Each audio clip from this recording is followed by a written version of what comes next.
What's up, everybody? Good morning and happy Thursday. DK Show coming to you from the TDS Sports Talk Studios this morning. A big thanks for making us a part of your start. If you're already up and at it, make sure you're bundling up out there. It's a chilly one. But we appreciate you tuning in wherever, however you're tuning in from. If it's on those radio dials, 105.1 FM, 790 AM, online, at our website, sportstalk1051.com. You got the app. Download that. Take it on the go. Video stream up and rolling on YouTube. You can always stream us up on our website as well. So, but a very happy Thursday to you all. What do we have on our game plan for us this morning? It is a loaded up game plan. We got lots to chat about here this morning. And we knew it was going to happen. We talked about this, said it was going to, and sure enough, it's out there. Yesterday was full of reports and rumors that Giannis and his representation have talked with the Bucks about his future going forward with the Bucks. There was also a report yesterday that Giannis did ask for a trade in the offseason to go to the Knicks. So we knew this was going to happen with the way that the Bucks have been playing and how they've started the season. We knew this was going to happen, and sure enough, here we are, right here.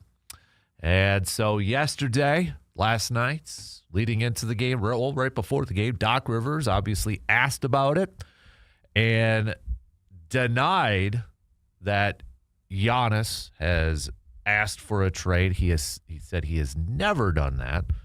He talks to Giannis every single day. That Giannis has never asked to be traded. So obviously, I mean, you got both sides here. I don't know who to believe at this point. I don't know who to trust. I don't trust anybody.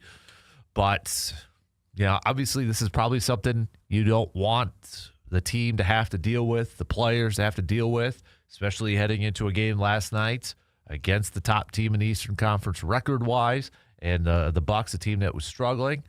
And then things just got a little worse. It was a really slow start for the Bucks last night, and then Giannis gets hurt, leaves the game due to a calf injury. Now, the Bucks apparently have eliminated the possibility that it is an Achilles, because we all think it's Achilles now when we think of calf injuries, but they said no, it's not that. But then the Bucks make a comeback victory without Giannis and take down the top team in the Eastern Conference, 113-109. Bucks picking up the win. So, I mean, you had Kevin Porter Jr. putting up 26 points. You had Ryan Rollins, 22 points. Jericho Sims playing an extended amount of time last night. 30 minutes, 15 points. Was perfect from the field, and 14 rebounds. Dude, I think maybe should get more playing time, especially when you got a Bucks team that struggles with some offensive rebounding. That guy's aggressive on the boards. But a comeback victory for the Bucks, outscoring the Pistons by 11 points in the fourth quarter to get that W. So Giannis only playing 3 minutes in the game last night too. But man, we got lots to talk about with the Bucks, and joining us at 7:30 this morning is going to be Milwaukee Bucks radio network analyst Justin Garcia, also host of the Locked On Bucks podcast. So Justin, kind enough to take some time this morning and join us and chat with us. Lots to hit up here with the Milwaukee Bucks. So we'll talk with him, get his thoughts, get his feedback here on what's going on with Giannis and this team going forward. So Justin will be joining us again 7:30 here this morning. Also on the docket, what else do we have on the game plan here this morning? Well, we basketball-wise, Badger basketball picking up a win against Northwestern last night, 85-73. John Blackwell leading the team with 26 points. Nick Boyd, 20 points. Austin Rapp coming off the bench and contributing 13 points. The Badgers picking up their first conference win of the season in game 1 of their conference schedule, improved to 6-2 on the season. Now we got the game against Marquette coming up on Saturday. Staying with college, but to the volleyball side, Blue Gold Volleyball in their Elite Eight matchup against University of Laverne, falling last night 3-1, so falling just shy of advancing to the Final Four. So the Blue Gold volleyball season now is officially in the books. But also on the game plan, we'll talk some green and gold. We'll talk some Packers here as we get set for their matchup, their game against the Chicago Bears. The Packers returning to practice yesterday. Fairly healthy. I mean, you look at it, the list looks kind of long because there's a lot of limited guys on there. But the only players to not practice were Lucas Van Ness, Savion Williams, and Devontae Wyatt, which means Quay Walker returned to practice, Matthew Golden returned to practice. And the Packers also bringing in some defensive line help, bringing in a defensive lineman from the New York Giants, signing him off the New York Giants practice squad. So that would be Jordan Riley added to the team. So a little bit more depth from that defensive line group. So he does have starting experience, even though he's coming off the practice squad from the Giants. He does have starting experience and playing experience with the Giants over the past couple of years and such. So, but we'll talk some gritty gold. We'll talk some Packers leading into this game against the Chicago Bears Sunday afternoon. Also on the docket, we've got fantasy football chat here. Eric Balkman will be joining us at 9:05. So you got any fantasy football questions as maybe your leagues, depending on the leagues, type of leagues you're in. Maybe you're in the playoffs, getting set for the playoffs. Maybe you need to get to the playoffs yet, and this is a big week for you. If you need any questions when it comes to your lineups, let us know. All right. Text them on over to that Shoe Doctors bullpen line at 715-830-1912, or you can join in on the YouTube chats. Also, I forgot to go to the Badgers part of it. We'll do a little recruiting talk here too, because, well, maybe not the greatest day in terms of recruiting yesterday with the signing period and such for the Badgers losing out on their 4-star running back. And I know the reports and such were out there were that they were a little bit nervous, kind of anxious whether he was going to go somewhere else, talking about Amari Latimer. And yeah, he flipped to West Virginia. So instead of coming to Wisconsin, he flips to West Virginia. So this is the thing though too. Like, I don't know how, it's not just football, it's basketball. It's so hard when it comes to recruits to get excited and to get, even if I don't know if they're going to stay. I don't know, even if they begin the season on your team, are they done after a year if they don't get enough playing time? It's so hard.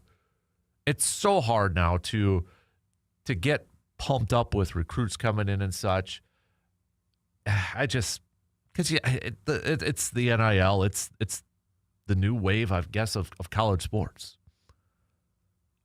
So I don't know. I struggle. You see they lose on a 4-star running back, which stinks. Okay, I mean it obviously stinks because I think Wisconsin could definitely use get back to finding some of these high touted running backs and such and offensive linemen, but it's a year by year thing now, and it's so frustrating. And I don't think anything's going to change at this point, but we will throw some Badger chat in there too. Also, we'll do a little tailgate outdoors coming up at 8:30. Jake Boakes, DNR Warden. We'll talk about, we'll go back to rifle season and such. I know muzzleloader is going on with the temperatures. Maybe you're getting ready, excited for a little ice fishing. So if you got some questions for Mr. Boakes, please send them on over right now. The easiest, the best way is to text them. Okay, if you want me to get it right away, text it to me, 715-830-1912. So, and not to be outdone, today is Enough is Enough. And it might be a good day for Enough is Enough. Maybe a lot of you right now are just enough is enough with Giannis, with the Giannis talk. Maybe it's just because you're enough is enough from the rumors, from the reports. Maybe you're of the side of enough is enough. Let's just figure this thing out and let's move on one way or the other. But what is your enough is enough? Okay, should be a good day for that. I'm expecting a lot of it from you. Maybe it's Brewers Wife too from our conversations from yesterday. I don't know, but there should be plenty of enough's enough out there. All right, there you have it. Pitter patter, let's get at it. Let's jump right into it. You know where we got to lead off? We got to go through this whole Giannis ordeal. What a weird 24 hours it has been. Not even 24 hours. Close to 24 hours, but it was a weird day yesterday surrounding the Bucks and Giannis.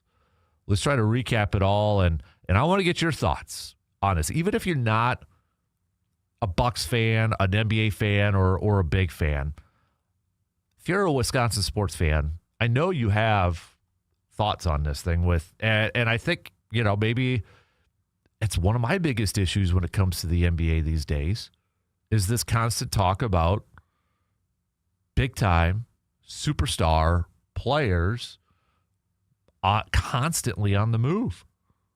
Constantly on the move.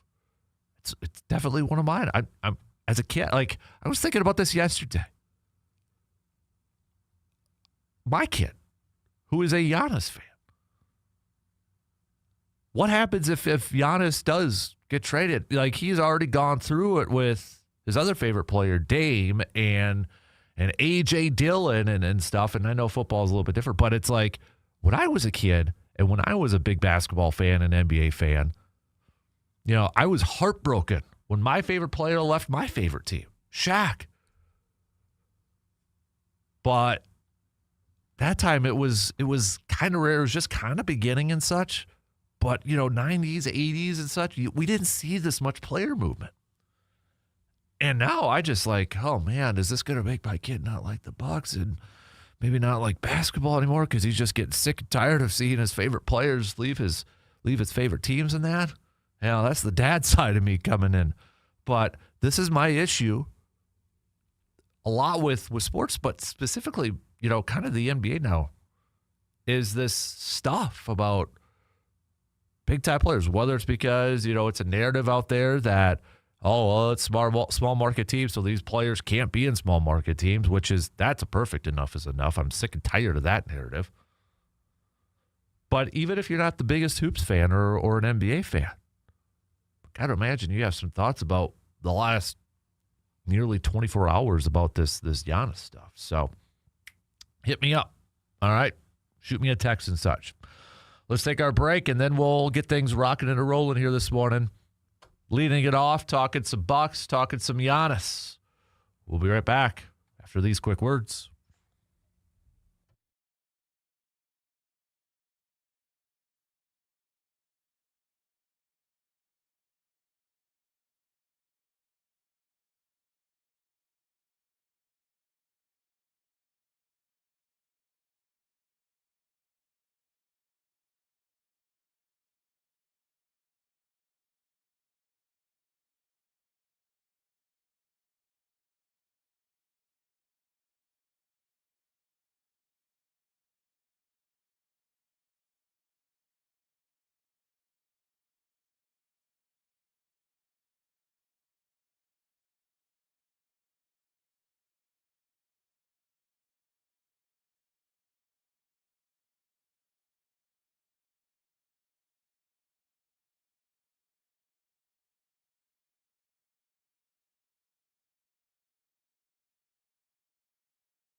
Our Festivus for the rest of us party / show just got a whole lot better coming up on December 23rd, because for everybody who comes by and says hi, I'm going to buy you a pint of Man Cave Lights.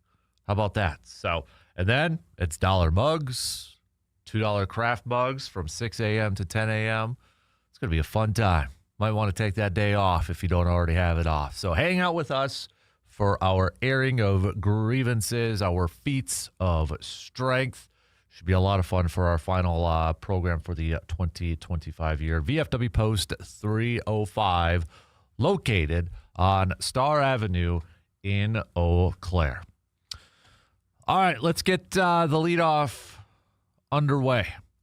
And we started off with the Milwaukee Bucks and Giannis. Let's kind of recap what's been a rather crazy, weird.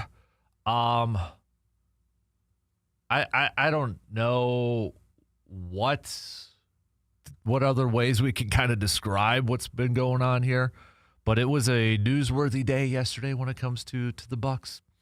And I mean, we knew this was going to happen. We talked about this, right? The more that the Bucks were losing, and the slow start to the season, we knew that this was going to happen eventually, that there was going to be, national talk, maybe more rumors and reports, or a narrative that was being pushed out there that Giannis should leave, that Giannis should demand that he leaves Milwaukee. And it started off with Brian Windhorst from ESPN, who told a radio station, Cleveland, I believe it was ESPN Cleveland, said that Giannis reportedly asked for a trade before the season started. It reportedly, quote, appeared that Giannis committed himself to the Bucks for the season in everything he said and his mood, but he asked for a trade before the season. And shortly after that, Shams from ESPN reported that Giannis and his agent are having conversations with the Milwaukee Bucks about his future and discussing whether his best fit is staying or a move elsewhere. Also, with the report said a resolution to these talks is expected in the coming weeks, which will shape whether Giannis is available ahead of the February 5th trade deadline. More on this report from Shams on ESPN says Giannis came into the season having bought into the championship roster vision of general manager John Horst and the head coach Doc Rivers. Before the campaign started, sources said Giannis would examine the Bucks' first 25 or so games and make a decision on his long-term future, depending on whether the team showed signs of competing in the Eastern Conference. Doc Rivers yesterday said there's been no conversations and that Giannis loves Milwaukee and he loves the Bucks. Rivers also said Giannis has never asked to be traded, ever. I can't make that more clear. We're trying to win games. Listen, we've lost. The reason this is out is because we're not playing well. We're not playing well. We had a tough loss the other night, and now this is the subject matter. It's no more true than it was this offseason or this summer. Bobby Portis, after the game, so which we'll get to the game last night because it was a big win by the Bucks. And Giannis left the game early due to an injury, only played 3 minutes. Bobby Portis said yesterday, too, that the Bucks had a team meeting Wednesday morning. Said, quote, there was way more lows than highs over the last couple of weeks. So definitely knowing that tonight was a huge game, wanted to come out here and have everybody on the same page. Lots going on, a lot of chatter, a lot of media chatter, whatever it is. So just trying to keep guys' mind right, keep guys together. Bobby Portis also said in the team text group, Giannis was the first one to send a message last night talking about, or saying, essentially good win, giving props to his teammates. So, I don't know. I don't know who to believe. I know the easy one is I want to believe Doc Rivers. Right? I want to believe Doc Rivers. I want to believe the Bucs themselves. But that's also not to be a Debbie Downer. I mean, how many times have we always, regardless of the sport, we said, well, that's typical coach speak or whatever, or general manager speak. You know, who do you really believe? I don't know who to believe. I don't know what to believe. And I know, and I've been on this too. Like, okay, some of the ESPN reporting, whether it has been Shams or Windhorst or such, it's like, I don't know. No, I don't believe it, or I don't trust it. Now, I don't know if that's me just wanting to put the blinders down and just like, no, that is not happening. That will not happen. No. And how many times have we been burned by believing our teams or believing our favorite athletes and such, and it's only come back to bite us. So at this point, I don't know who to believe, okay? I'm just going to throw that out there right now. I don't know. You don't know. We don't know. We don't know what the truth is. Maybe it's somewhere in the middle. Maybe where there's smoke, there's some fire. I don't know. It stinks. Do I think it's being floated out there more because of the Bucs struggles? Yes. If the Bucs were winning, this would not be talked about. If the Bucs had a winning record, if the Bucs were top 6 in the Eastern Conference right now, it's probably not being talked about. It's not being floated out there. Again, we knew this was going to happen. We talked about it like for the last week or so, a little over a week. Slow start, get ready. It's going to be out there. And sure enough, it's out there. Now, is it legit? Again, I don't know. But it's one of my issues that I have, whether it's manufactured or whether there's some truth to it around the NBA. It's one of my many issues that I have with this league that I used to love as a kid. When I was a youngster, it was the NBA for me. I loved the NBA. Games on NBC, weeknight games on TNT. Loved it. That was my jam. How I am with Packers and football now, that was me as a kid in the 90s, growing up in Little Medford. That was my jam. And I hate what the NBA has become. With these narratives of, superstars can't play, shouldn't play in smaller markets or whatever the case is. And teams just, moving on so quickly from these guys. It's frustrating. And I don't think the Bucs want to move on from Giannis. I don't think they want to. From a business side and also to just talent perspective. I don't think they want to. But I really don't know how this thing is going to play out. I have no good gauge on this. As a fan, I don't want it to happen. Okay? As somebody who, in my position for my job and my career, I don't want it to happen. I want the Bucs to be relevant so we have positive stuff to talk about. You know what I mean? Like, so when we get to the end of the Packers season, which hopefully is like February, and we have a little bit of time between baseball season, I want to be talking about the Bucs making a run in the postseason. I want to talk about the Bucs competing for a championship. I don't want to go back to the Bucs years of below 500 ball or maybe just squeaking it in in the playoffs and then just one and done. I don't want that to happen. Giannis makes this Bucs team relevant. As long as he is there, it is a relevant basketball team. It's not to say that they will never, ever be relevant without Giannis, but as of right now, he makes them relevant. We're talking about witnessing one of the greatest players of all time. Not just in Bucs history, but of all time. And he happens to play in our state. So whatever's going to happen, whatever the future holds, to kind of revisit something we said at the beginning of the year, or I said at the beginning of the year. I don't want to take it for granted. I don't want to take this for granted. I want, and who knows with Giannis with the injury, which we're going to get to here in a second. I don't know how long he's going to be out, but whenever he is back, and if he is suited up with the Bucks uniform, don't take it for granted this year, just in case. Just in case. We don't know what the future is going to be like. We don't know what it's going to hold. So, to the game last night. All that talk, right? I have to admit, the players are saying the right things. It's not affecting them, blah, blah, blah. We're human, okay?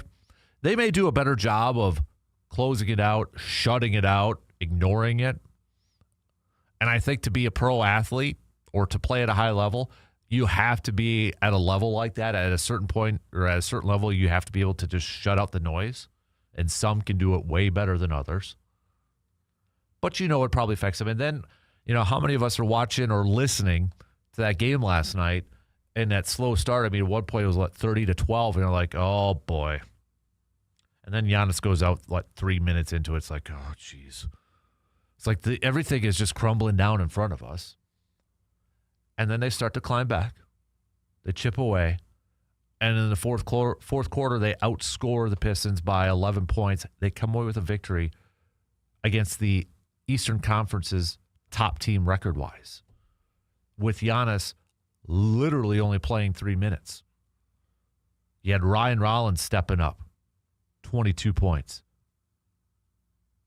Kevin Porter Jr., 26 points. A.J. Green played 40 minutes last night, contributed 19 points. Bobby Portis coming off the bench, 13 points, played 30 minutes. And then Jericho Sims, 15 points. Double-double, 14 rebounds. I feel like, and this is with Miles Turner putting up just 9 points in 20 minutes of action, and Kyle Kuzma, 4 points in 21 minutes of action. Outside of Giannis, Miles Turner and Kyle Kuzma played the fewest amount of minutes. The two guys that you would suspect to be the next up, but it was A.J. Green, it was Kevin Porter Jr., it was Ryan Rollins, it was Jericho Sims, and then Bobby Portis. That is the group that really helped lead the charge last night for that come-from-behind victory for the Bucks.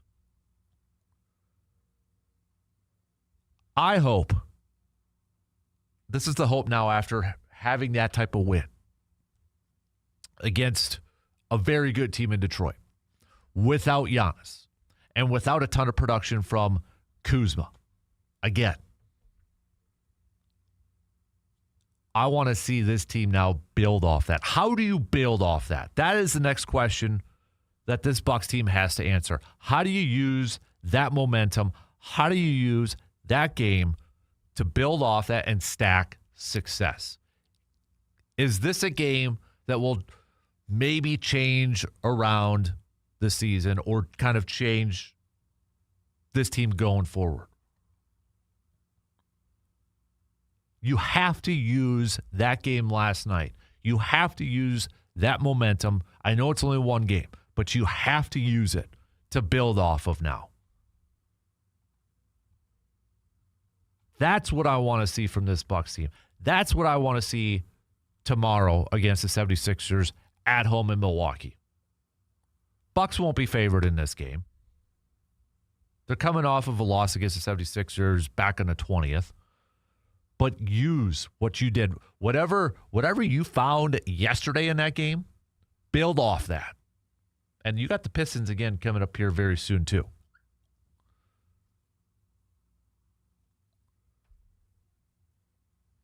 Now with Giannis's calf injury, the Bucks apparently have already said it's not an Achilles injury. I think we all, when we see kind of a non-contact injury and you go down to the court and they're grabbing that lower leg, you're thinking two things, ACL and Achilles now, especially basketball, it's Achilles. But they apparently have already ruled that out.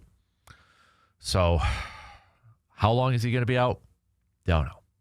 But apparently he underwent an MRI last night, according to Doc Rivers. So I guess we'll see. But where are you at on this whole Giannis Bucks thing? Scotty fans, hit me up. Let me know. All right. Let's take a quick break. Got a whole lot more coming up after these quick words.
Thank you for remembering the kids in need in the Chippewa Valley with the 23rd Annual Festival of Toys Drive with Midwest Family Eau Claire. All you have to do is drop off some new unwrapped toys for kids at 6 months to 18 years old at Festival Food Stores in Chippewa Falls and Eau Claire now through tomorrow, December 5th. Look for the big wrapped donation bins in the front of the Festival Food Stores. And while you're there, you can also help support the Salvation Army Bell Ringers.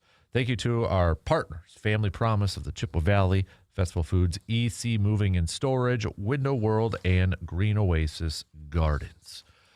A couple texts to get to here this morning. Drew, well, first of all, I'll start with Brandon, actually. I did see that picture yesterday on social media. It was if Jordan had LeBron's mentality and Photoshop Jordan with Bird and Magic, Jordan with the Pistons, and my personal favorite, Jordan with Penny and Shaq in Orlando. As much as I didn't like Jordan as a kid because he beat my Orlando Magic, I would be okay with that. So I did see that on social media yesterday. Drew from Eau Claire saying, though, no matter what or who is reporting anything, Giannis has the chance to squash any rumor, and he's choosing not to. He's picking the cryptic route like Rodgers by deleting all his Buck stuff on Instagram and then seeing these trade rumors and not saying anything himself about it. He gains no extra potential money by not coming out and saying he's looking elsewhere, but he does gain the attention like what we are giving him now. You're right. And at the beginning of the season, or, I felt like, and I still feel like to a point, that the way he went about it was to make sure the Bucks were still trying their best to put out a competitive team. Because Giannis kept saying, as long as we're competitive, as long as the goal is we're still competing for championships. And I don't have a problem with that. I didn't have a problem with, kind of if that's the way you're going about it, to make sure that the Bucks don't get complacent. And they're still, hey, make sure you're doing all you can, the best that you can, to make this a championship caliber team. But you're right. In the same breath, if he has the opportunity, himself is the one that can squash all this. And I think you get to a certain point. You get to a certain point where it's like, okay, is this doing more harm than good? If this is affecting the team and it's affecting your teammates, then enough's enough. You got to come out one way or the other. And you're right. The whole, I don't get the deleting social media stuff. That to me it's dumb. Just delete your accounts altogether then. I don't care. Don't have social media then. Instead of drawing attention, and because let's be real, as soon as you do stuff like that, people notice it. And whether it was, to draw this type of narrative or not, you knew that was going to be the case. This is the world that we live in. If you are a pro athlete and there's rumors out there that maybe he wants out, and you do stuff like deleting tweets, deleting messages, et cetera, not talking, stuff is going to start. Whether it's true or not, it's going to happen. And if you don't like that, either don't do it or come out and squash it. But you're right. There is one person, if one person in this world, if they want it to stop, they can stop it.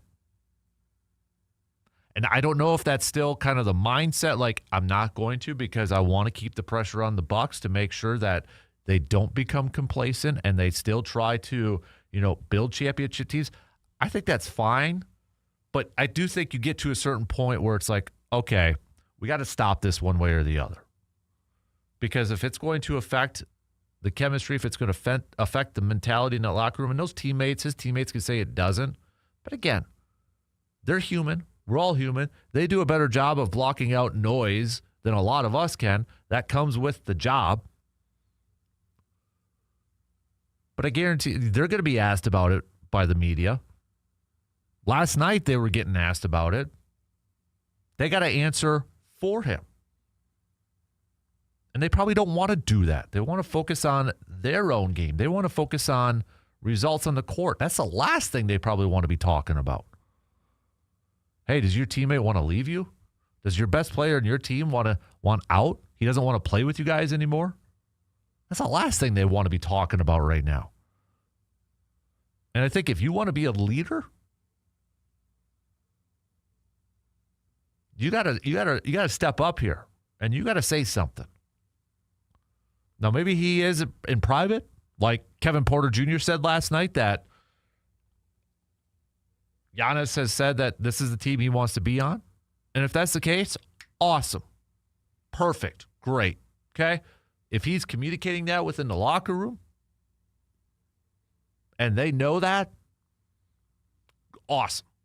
And then we're just talking about stuff to talk about stuff. Because that, at the end of the day, that's all that matters. If he's communicated that to his teammates, to his team. I get to a certain point, you don't want to pacify rumors. You don't want to acknowledge them. You don't want to give them credence. I get that. But sometimes you might just have to say, all right, enough is enough. Like today is our enough is enough. But the longer it goes, the more it's going to get out there, the more talk, the more rumors, the more, quote, sources are going to get out there.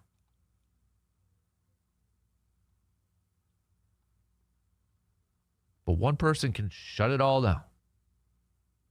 And we know who that is. Don't think he will, though. Could be wrong, but I don't think he will. It'll probably be, I like the Rodgers comparison in this instance. He does get cryptic a little bit in his responses. It's not a clear-cut yes, no. Right? I mean, we've heard it the last few years in his responses, in his answering to questions. It's not a very cut and dry answer. It's not a very adamant answer. So even whenever he does talk the next time to the media, is it going to be a clear answer? Probably not. All right, let's take our final break for this hour. We'll be right back for these quick words.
Make your holidays merry and bright with a trip to Hy-Vee in Eau Claire. From fresh holiday hams and turkeys to seasonal produce, bakery treats, and all your favorite pantry staples, Hy-Vee has everything you need for festive meals and gatherings. Their friendly staff is ready to help you find the perfect ingredients, and weekly specials make holiday shopping easy on your budget.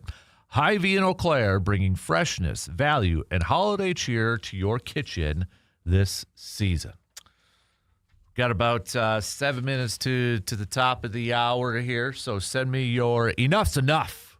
Should be a good day for that, whether it was our Brewers chat from yesterday about payrolls or to the Bucks talk this morning and such. So hit me up with a text on what your enough is enough. We're going to continue some more Bucks talk coming up in the next hour.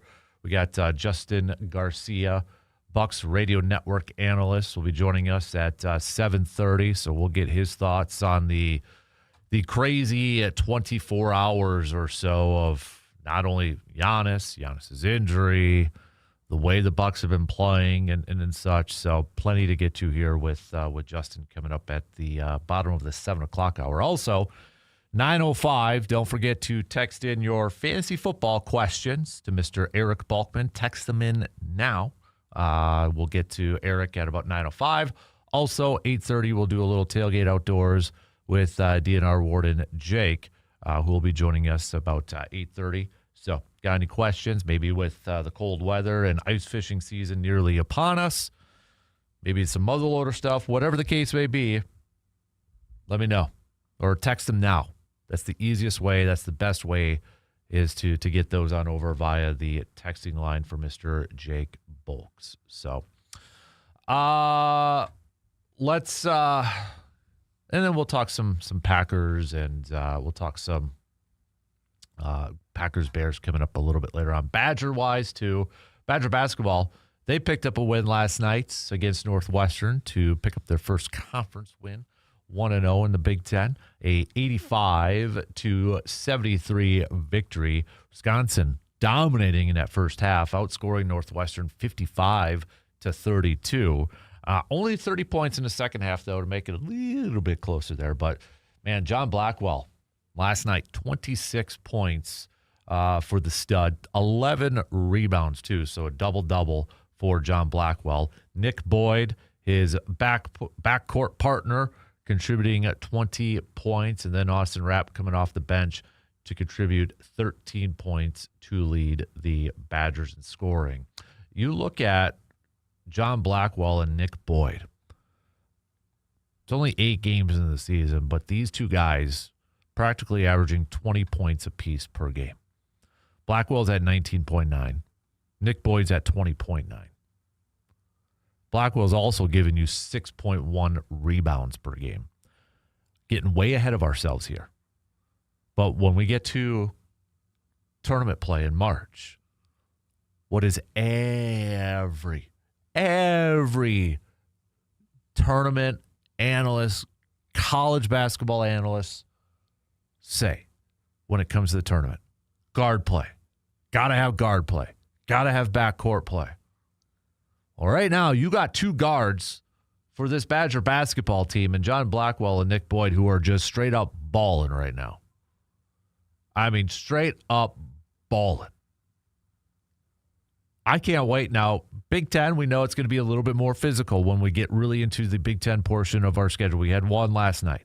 But when we really get into it, it's going to be interesting to see if that style of play can continue to work. Yes, Nolan Winter is going to be asked to be a big-time contributor, especially when it comes to Big Ten play. But I'm excited to see these two. This is the thing, too, like for college sports, kind of going back to it.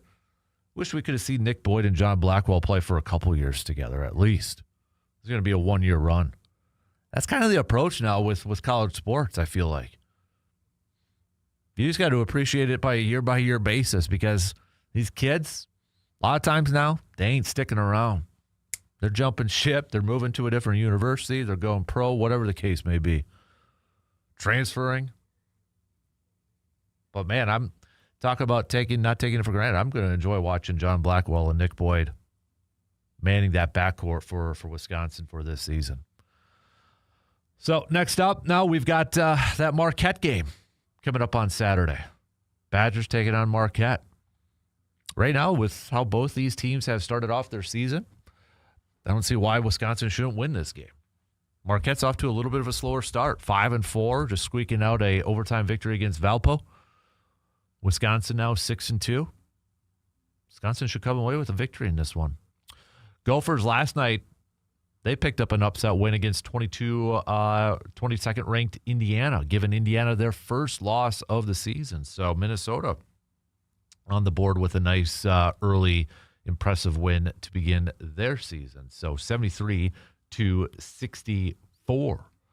Also last night, because we had some decent college basketball games on the schedule last night, we had Arkansas upsetting Louisville, 25th ranked Arkansas defeating 6th ranked Louisville, 89-80.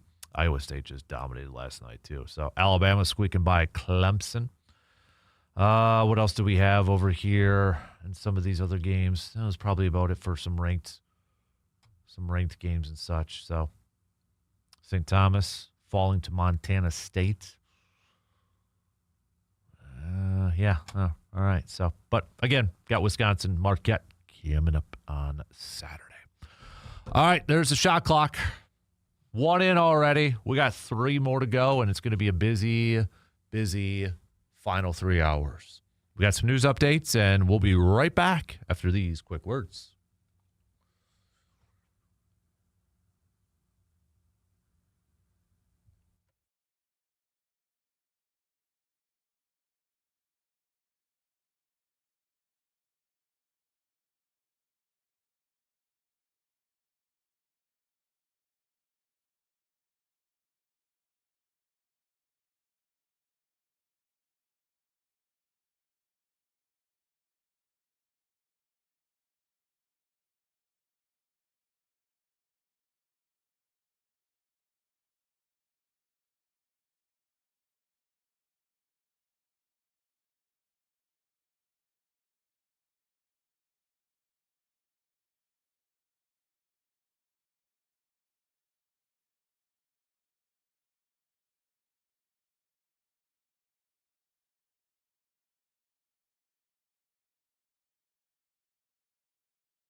Second hour, kicking off right now on this Thursday morning of December 4th. Thanks for hanging out with us if you are making us a part of your starts.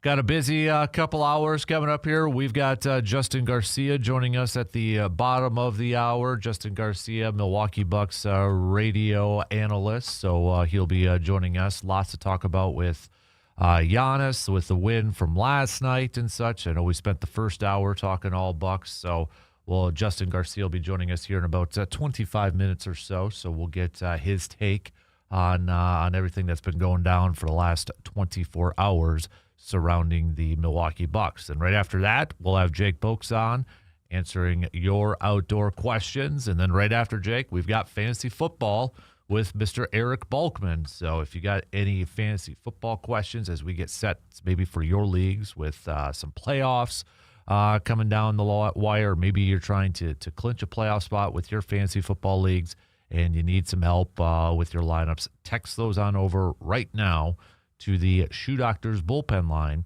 at 715-830-1912. So we'll get to those gentlemen coming up here in just a little bit. We'll get back to some more of your texts and your comments as well. You can keep those coming on the texting line or on the YouTube chats. One of them, Evan, a little bit earlier, say, no offense to West Virginia, but we used to be running back you. Now we're losing recruits to West Virginia.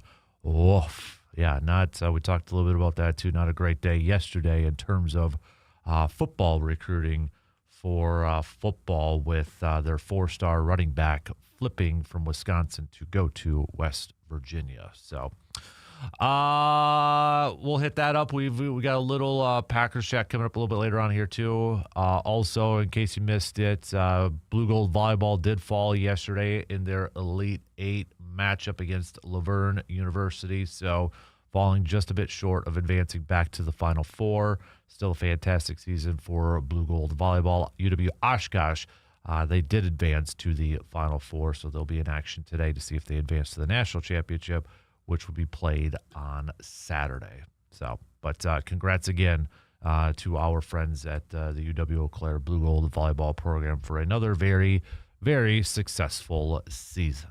So, a couple more. Yeah, we'll save those. Okay, those are fantasy football questions. So we'll save those for Mr. Balkman coming up a little bit later on. Packers did return to practice yesterday too. A little bit healthier on the injury report. Matthew Golden returned to practice. Quay Walker returned to practice. So getting maybe potentially those guys back along with Jaden Reed making his comeback for this weekend. Packers also signing a defensive lineman, Jordan Riley, off the Giants practice squad. Riley does have starting experience and playing experience for the last couple of years with the Giants. Also, Packers getting back Carl Brooks and Nate Hobbs at practice too. So Packers will be back at practice today, and we'll see if any of those guys can continue to practice and maybe be available for the game coming up this Sunday against the Chicago Bears. So, all right. Good morning, intern. Good morning. Good morning. How are you doing? Well, I'm doing well. I was kind of half watching the Big Ten Network and some of the schools and some of the classes. And, boy, there are some schools that got some good classes, and then there's Wisconsin. Yeah, I'm at the point I don't get wound up in that because the kids might leave after 2 months and all that stuff. I hate college sports right now, to be honest with you. I agree with you 100%. It's just frustrating. You can't follow anything hardly. I mean, everybody's moving on and I don't fault the kids for their, it's just it was the Wild West. They opened it up, and now it's like I don't think you can go back. I don't know how they can, because then it's going to be all courts and sues and all that stuff. It's so hard. It's so hard to, and, I was talking to somebody about it last night at basketball practice. Like those Badger basketball teams, we're not going to see that stuff anymore where Frank Kaminsky waits his turn after a couple of years and develops and gets better. It's just guys are going to leave after a year if they don't get enough playing time. That's exactly right. And what West Virginia offered this running back to make him switch, let's face it, if you want to be in prime time, you're not in prime time West Virginia. Yeah, they're a major college, but they're not Big Ten. They're not prime time. And I don't know how this is working, but I was just talking to my son yesterday, the day before, about Badger season tickets. And it never had ever crossed my mind that I wouldn't renew my season tickets. But I'm definitely debating the situation, especially if McIntosh raises the price, then it's a no-brainer for me. I look at where I sit with my season tickets, and I see people that just aren't there anymore. My section used to be full all the time.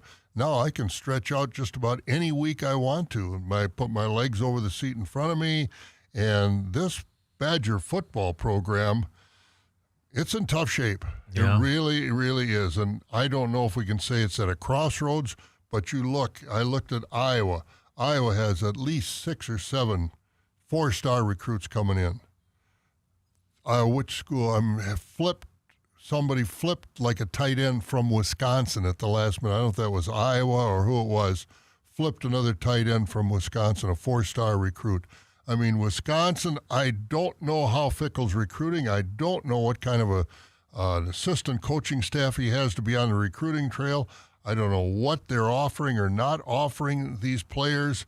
But like you said, it's just a frustrating situation. I mean, the Ohio States and the Michigans, they're always going to be in it. They're always going to have the money to do it. They're always getting 4- and 5-star recruits.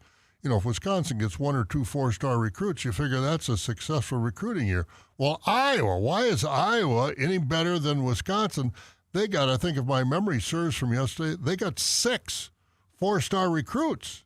Mm-hmm. I mean, it's a sad situation in Badgerland right now. Yeah, and I know Colton Bartholomew, our friend from BadgerExtra.com, Wisconsin State Journal, pretty much kind of summed it up too in his latest piece. Luke Fickell said without saying, losing their 4-star running back, Amari Lattimore, came down to not overpaying for him. But, I mean, can Wisconsin afford to not have that approach right now, to not overpay for some players? I thought McIntosh said they're giving him more money, putting more money into this thing.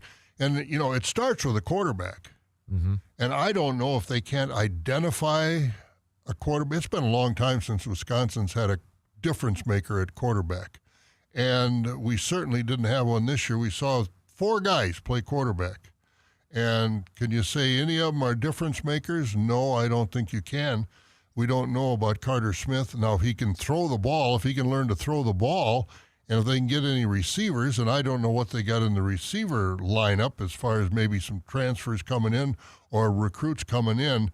But yeah, they got a speedy guy that flipped from, I believe it was Vandy. But at the same time, if he's got nobody to throw to him, what does it matter? Yeah, you got to have a quarterback and get him the ball. And it's just it's tough right now. And I feel really bad about it because I didn't think the program would ever go down. But Fickell is, at this point in time, not the answer. Mm-hmm. Yeah, I know it's the early signing period's going on right now. We'll see if anything more pops up. But if you do pay attention to rankings and such, after that flip from Latimer, Wisconsin's dropped to 3rd worst in the Big Ten. They're only ahead of Nebraska and UCLA in terms of their recruiting class. That is not. Even Minnesota had a wonderful recruiting class of 4-star players. Mm-hmm. And, and I'm trying to look when they were doing it, how many of those guys going to other schools were from Wisconsin. And some top players from the state are leaving the state. Yeah. So I was a little surprised to see Nebraska was so low. I was too, because Nebraska usually does well. Especially with Matt Rule over there and such. So I thought that maybe, there's still time, I guess, but still, transfer portal and such. But it's just, like I said, the Ohio States, the Penn States, the Michigans, they're always going to be there. Indiana, I don't know what their situation is going to be. Apparently, they got all the money they need from Mark Cuban. But maybe West Virginia's getting money from Pat McAfee now, too. You never know. So you never know who's dumping money into them. But the Wisconsin situation is not good. Nope. So we talked a little Badger hoops last night. Nice win last night. We've got the Marquette game coming up on Saturday. So Marquette, it's a little bit down so far this year. Just 5-4 to begin the season. So I would say Wisconsin should be the favorite to win this game. But if you were watching or kind of following along last night's game, it was a John Blackwell and Nick Boyd show again. I think this team runs between those two guys, but they're a lot of fun to watch. I wish we could see those guys play for a couple years together, but that's, again, the state of college sports. It really is. And they've lost a couple of games and really and truly got beaten up. And that's one thing that concerns me now, and I'm keeping an eye on it. How tough are the big guys under the basket? Like you said, Blackwell and Boyd are good players out front. I think Blackwell has to slow down a little bit. He really wants to play in the NBA, and I think he's trying to play a little bit hard to show the NBA's scouts that he can play, and he's getting out of control, and you just can't do that in the Big Ten. So I think they've got a lot of potential, but I want to see the big guys be a little tougher, and I want to see Blackwell a little bit more under control as far as trying to put points on the board. I think he can do it, but he's got to do it within the system. Mm-hmm. Yeah.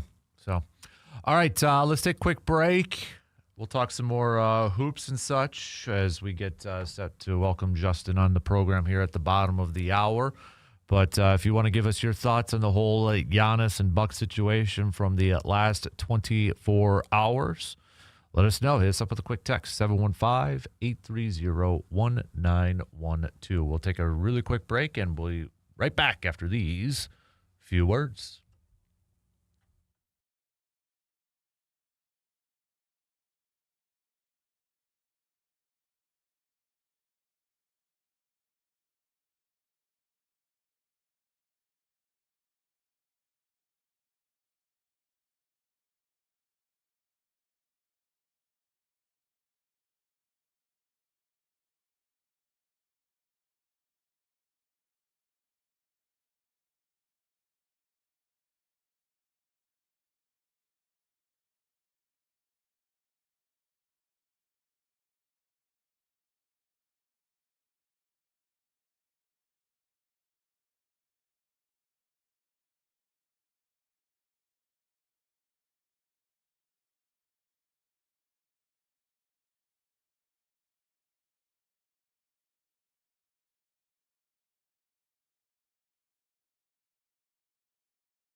So Bucks picked up a come-from-behind victory last night, 113-109 against the Eastern Conference's top team, Detroit Pistons, and they practically did it without the Greek Freak. Giannis playing just 3 minutes in the game last night, then leaving due to a non-contact injury. The Bucks are calling a calf strain, but they did rule out it is not an Achilles injury, which everybody, when you hear calf injury, non-contact, that's the first thing a lot of us kind of go back and think about. But the Bucks already ruled out that it is that it's not an Achilles injury. Excuse me. So, but we'll see. It's kind of been a weird, strange 24 hours with a lot of Giannis and Bucks talk here, which, I mean, again, we've been talking about it a lot with the way the Bucks have started the season, the slow start. The talk was probably going to be coming, whether it was from national stuff, whether it's to be truthful or not. I have no idea what's true. Doc says it's not. You got reports from ESPN saying this is what's you don't know, we don't know. I don't know what's true at this point. And yes, one person can squash it all, and that would be Giannis. But at this point, I don't expect him to come out and say one thing either way. I don't. And whether that's right or wrong, I don't. He's been very cryptic before with his responses and such, whether he wants to continue to play with the Bucks. He kind of goes back and forth and very cryptic in that aspect. But, I know some people don't want to believe ESPN or don't believe ESPN and such, and I get it and I understand it because they've been, everybody's kind of been off and such. But at this point in time, I feel like we are getting closer to potentially the end of Giannis with Milwaukee. I think that's right. We've been hearing this from ESPN and other talking heads for 3-4 years. Giannis is going to be gone. Giannis won't be with the Bucks when the season starts. Well, Giannis is still wearing a Bucks uniform. And I think 99% of the decision is Giannis's, not the management. If Giannis says he wants to stay, he's more than welcome to stay in Milwaukee. And if he wants to go, I'm sure they will try and entertain some kind of an offer. But, I'm been around since Kareem was traded to the Lakers from Milwaukee. And they got a boatload of players, but all combined weren't as good as Kareem. And I think that's just exactly what you're facing with Giannis. I don't know where you're going to go or what you're going to get for Giannis in a trade. The Knicks were out there. The last guy I want, and they would include him in a trade because Giannis would be a big guy going to New York. They'd want Karl Anthony Towns to go to Milwaukee. And I don't think Karl Anthony Towns offers you anything as far as being a player that can lead this team into the playoffs. I just think that the Bucks would be in the doldrums for a long time if Giannis went. Mm-hmm. Yeah, I don't have a good gauge on this whole thing at all, and I not like I would anyways. I don't have any inside info. No, but I don't think a lot of people do. They're just talking. Mm-hmm. And I would say I do think from Shams from ESPN, I read how they word it. And the fact that he name dropped Giannis's agent, which I'll be honest, I've never heard him before, because a lot of these insiders, where do they get their info from? Agents. That's the only thing that kind of did that come from Giannis's agent? That is just that's where a lot of their info comes from is agents. And the way they phrase it and such, it's like, okay, where was the source from? Because if it's from Giannis's agent, then there's probably something there. Yeah, I wouldn't argue that, but why do the agents do that too? They're trying to add value to get more money for their guy. Force the hand. Yeah, you're right. Force the hand. Well, he can't really get any more money because they've got the cap situation or the salary cap. He literally can't really make any more money from a contract standpoint. So it's probably to put more pressure on the Bucks at some point in time. I don't know. That's just pure speculation on my part, whether it's from the agent or not. I just know a lot of those insiders, it comes from agent talk. Could be an opposing agent. I don't know. It could be from an opposing team. We've seen that before too, where, hey, can you throw this out there? This is what I heard, and put a little pressure on the Bucks. Andrew Brandt, who used to work for the Packers, said that numerous times.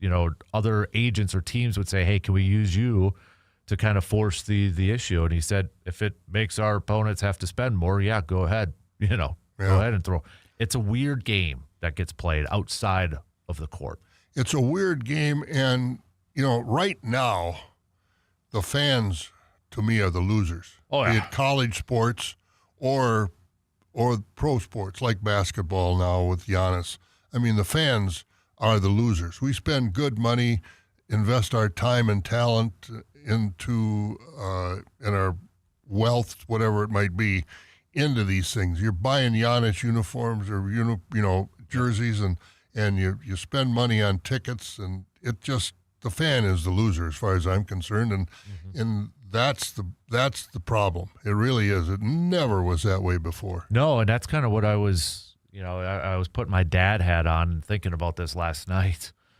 I'm like, I'm going to hate it as a dad to see my kid, who is a huge Giannis fan and a huge Bucks fan, if he finds out Giannis is traded somewhere else.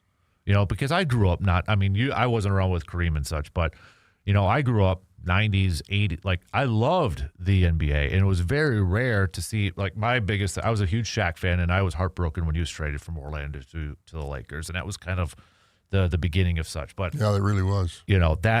I was thinking, that was the first thing I was thinking about last night. I was like, how am I going to break this to my kid when Giannis gets traded? Because it's like, that's what I think. I'm like thinking, well, now he's not going to be a basketball fan. He's going to hate sports because all the players that he likes is going to get traded and all. Like, he loved Dame, and then he gets a jersey, he gets traded. He likes A.J. Dillon. He left after he got it. It's just like, that's where my mind was going. But it goes to the fan perspective. There's no question. The fans are getting the short end of the stick. Mm-hmm.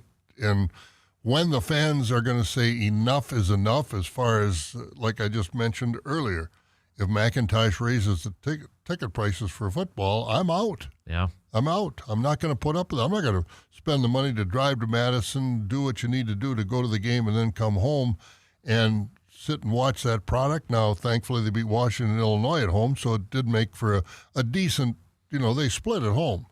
And so it made, they were winners at home, but it makes for a tough follow. It really does when you're investing that kind of money, because you're not spending $50 for a ticket anymore. No, even it's a whole lot of money you're investing in this thing.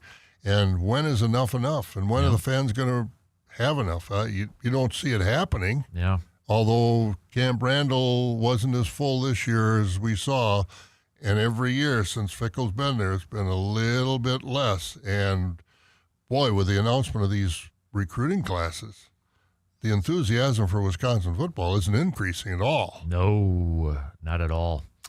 All right, we got to take a quick break, and then we're going to talk some more Bucks. Justin Garcia, Bucks Radio Network analyst, will be joining us here. We'll talk obviously a lot with Giannis and that huge win last night. I don't want to overshadow that. That was a huge win by the Bucks last night. You know what the key was? 109. Yeah, defense, right? You bet. Defense. So, all right, we'll take a quick break, and we'll be right back after these quick words.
Obviously talking a lot of Milwaukee Bucks here this morning, and you probably listened to the game last night right here on the radio dials of 105.1 FM, 790 AM.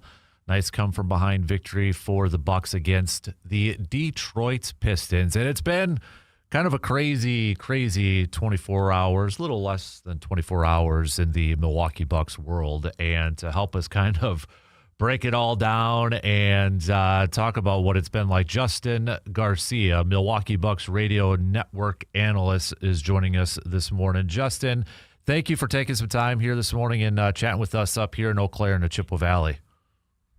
Yeah, no problem. When you say it's been a crazy day or so, is there something I missed? Did something else happen yesterday? Right? I mean, man, I got to imagine, did you just get flooded with a bunch of questions and messages? I mean, what was the day like for you yesterday in your role? It was a little, yes, to answer that part, but it's a little different for me because of broadcasting on team airwaves, that there's only so far down that road you can go. So it's kind of a partnership with the play-by-play guy and the team to figure out, okay, we can't ignore this and completely miss the elephant in the room, but there's only so much we can say because nothing is official and yada, yada, yada. So days like yesterday are really where you really earn your pay. Right, exactly. So, I mean, we had the reports out there and such, but, then Doc Rivers comes out and says this has not happened with Giannis, requesting a trade and such. But from what you observed, how is the team, how is his teammates kind of handling this? Because they're the ones that have to answer a lot of these questions so far, it seems like. Yeah, I mean, so far so good. They did have a players-only meeting yesterday where it seemed like they kind of cleared the air on everything from what we can observe. And Doc has mentioned this before, too, that in terms of headspace, they're in a good space. Before these rumors really started to balloon in the past couple of days, he was more so talking about their start to the season and the disappointment there, that it's not a group that had kind of lost hope and dug into negativity. And he put forward a similar message yesterday in mentioning the conversations that the guys had. We even heard, from four of the players yesterday after the game, and had a pretty similar message from every one of them that, Bobby, I think, was the first to point out and acknowledge the meeting that we had heard took place. But Bobby, Kevin Porter Jr., AJ Green, we heard from, they all kind of gave the same message of, we don't really pay attention to it. Kyle Kuzma said, trade rumors are part of the sport and part of the job when you're a player, but it's more of a fan thing. And each one of those guys said, we believe Giannis when he tells us he loves it here, he loves the team, he loves his teammates, and that's all we really care about. We had a lot of our listeners kind of chiming in this morning and say, why doesn't Giannis just kind of come out and squash this stuff? Like, if there's one person that can do that, it would be him. Yeah. Why doesn't Giannis come out and say something like that?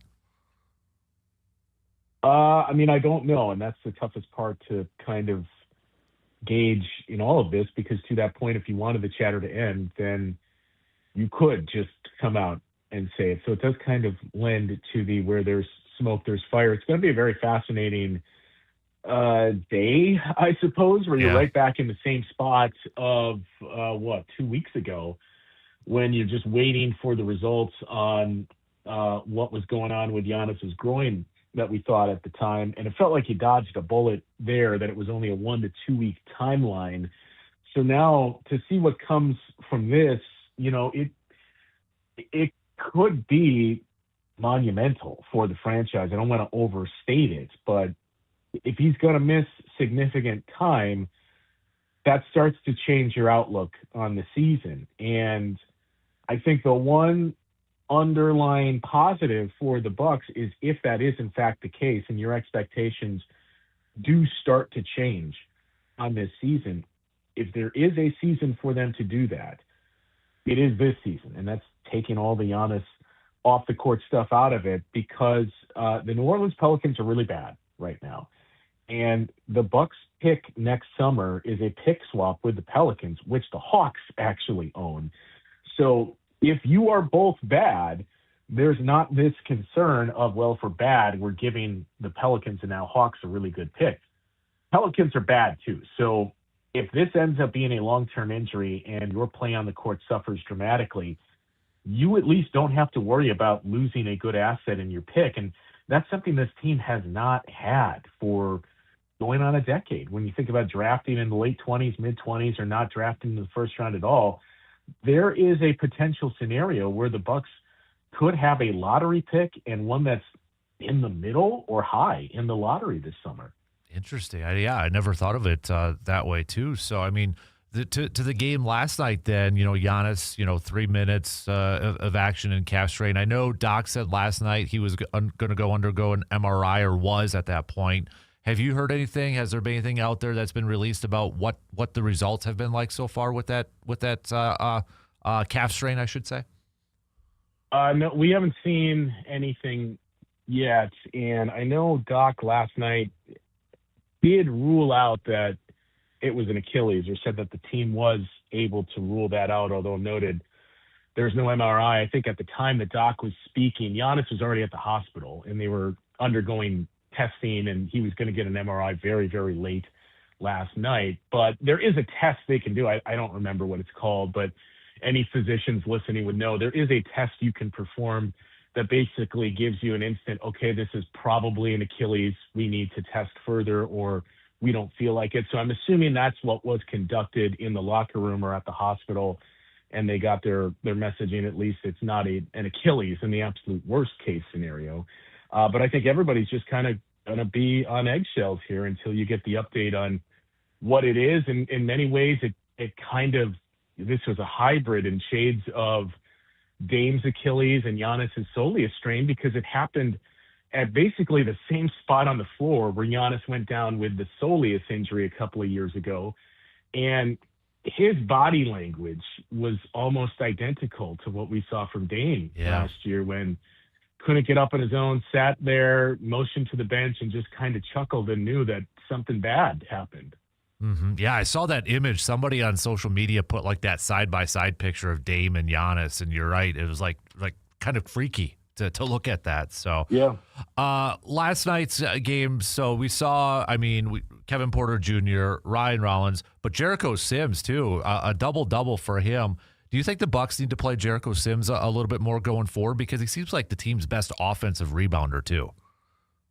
Yeah, well, and arguably best rebounder, period, right? But, at least in the time that Giannis is going to miss here, and I think it's safe to assume he's going to miss some time, Jericho Sims would seem to be next man up there. Doc talked about, his rolling ability, and Kevin Porter Jr. mentioned last night he has this kind of baked-in chemistry with Jericho because they both arrived at the same time, and they were playing second unit minutes together last year with this group that kind of knows where to put it up for him. And Jericho is a very good rim runner. He's a good screen setter. He is a terrific rebounder. These are all things, the rim running part outside of Giannis that the Bucks have not really had much of, not just this season, but the past few seasons. So you do need that guy that's going to put pressure on the rim for these defenses, especially with your shooting ability. Jericho Sims can fit that. And I think the challenge, too, and why he hadn't gotten minutes, the offensive game is still obviously a work in progress. In many ways, it's kind of similar to the offensive threat that Andre Jackson Jr. poses in their play style, in that they're both very good defenders that can defend multiple positions and good rebounders. But the offensive game is a challenge. We've seen Andre show the ability to hit threes, albeit not at a high volume, but that's about it. For Jericho, he has to play around the rim. And the challenge with finding minutes on this team specifically is that you've got another guy on the team, when healthy, that is pretty elite at doing that and taking up space around the rim. So if Giannis is going to miss time, that'll open that up. And it seems to make Jericho Sims more of a natural fit on the floor with guys like a Miles Turner and Bobby Portis who can space the floor. So I wouldn't expect a 15.14 rebound performance nightly, but you've seen enough in him with his defensive ability and rebounding to know there's something here. And if we can just continue to work on the offense, and maybe he can sprinkle some other things in besides just lobs and dunks, like if he could develop a floater, which he has tried a couple times this season, But if he could get that, or even, it's more an off-season task, but if he could get a corner three and become that type of threat, that changes a lot of the trajectory for his career go forward. Justin Garcia, Milwaukee Bucks radio network analyst, joining us here this morning. Justin, with this kind of a slower start to the Bucks to the first quarter of the season, when you kind of look at it, has it been the defense that's kind of been the biggest issue for the Bucks, or would you say it's maybe a couple other things that have been rearing its ugly head? Well, I think consistently it's been the defense. I mean, if you looked at the non-Giannis minutes, the defense and offense have been poor. When Giannis went down, I looked at the stat and mentioned this, I think, on our broadcast and tweeted it out too, that the eye test tells you, man, the Bucks are really good when Giannis is on the court and not so much when he's off. But the numbers were even more dramatic than I anticipated. They were the number one offense in the league with his minutes. They were the number 30 offense when he was off the floor. And they played in the minutes he was on the floor, not full games here, but with him on the floor, they played at a 58-win pace by all of their offensive metrics. With him off, it was a 14-win pace. And you hear the 14 number and think, well, that's crazy. But then you see the 5 games that he missed and just how much of a struggle it was offensively. And it starts to kind of match that number. So I think you're in a better spot because you have Kevin Porter Jr. And that's, the other caveat here is they unfortunately played without Giannis when Kevin Porter Jr. was still out. So everything rested on the shoulders of Ryan Rollins in terms of, point guard, offensive creation, making shots in the half court. Kevin Porter Jr. helps you there immensely, as we've seen in his return. But defensively, even with Giannis on the floor, this team has not been good enough there. And it comes down to a couple of things, really just their size, right? And that's kind of morphed into everything else, that they are playing undersized with 3 guards starting next to Giannis and Miles Turner. And while that's made your offense incredibly good, it's led to more fouls because of the size discrepancy and because of being out of position around the basket.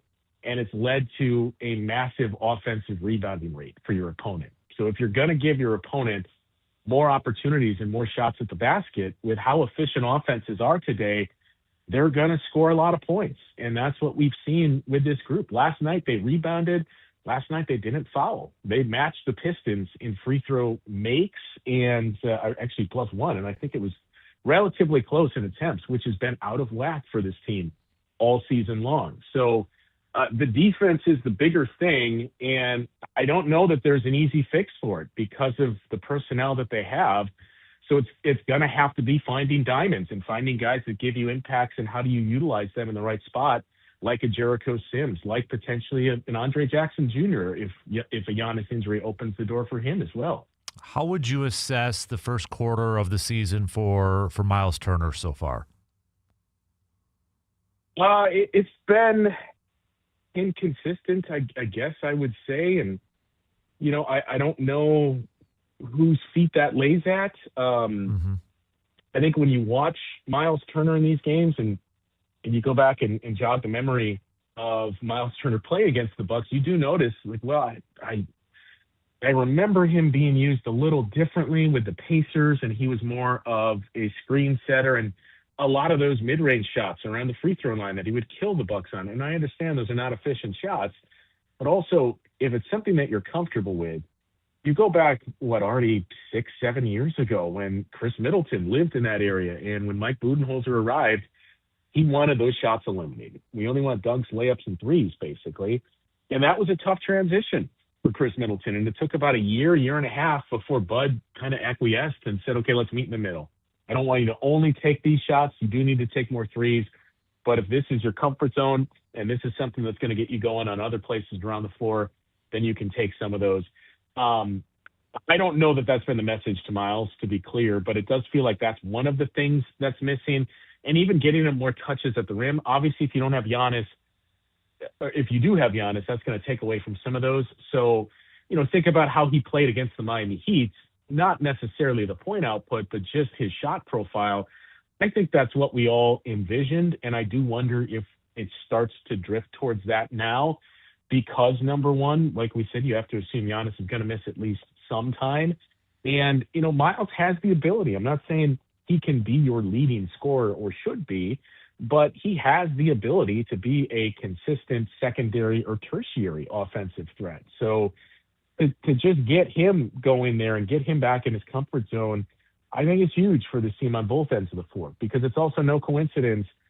The sample size is starting to get smaller and smaller, but the first 5 games of the season, this team was really good. And you can point to they beat the Wizards to start the season, which sure, but the other 4 teams in that 5-game schedule where they went 4-1 were the Knicks, the Warriors, the Cavaliers, the Toronto Raptors, who have been consistently the second best team in the conference this year. So they did it against good teams, and Miles Turner was really good defensively and just kind of picking his spots offensively. So you're going to need more offensively, but you really need to get him back to that level of play defensively, as well as your elite rim protector and guy that creates rebounding opportunities for his teammates, because the defense really struggled since that 5-game stretch. Can you, before I let you go, last question for you. I mean, Ryan Rollins, the start that he has had so far this season, you've talked about Kevin Porter Jr. too with those guys. I mean, but has Ryan Rollins been maybe the biggest pleasant surprise so far for this Bucks team? Oh, yeah. I mean, I think right now he's the most improved player in the NBA, and I would assume he should be the leader in the clubhouse for that award. I mean, when you watched him last year, in the last 2 years, when he came over, spending time with the Warriors and the Washington Wizards, he was an intriguing pickup for that two-way spot, because you looked at his size.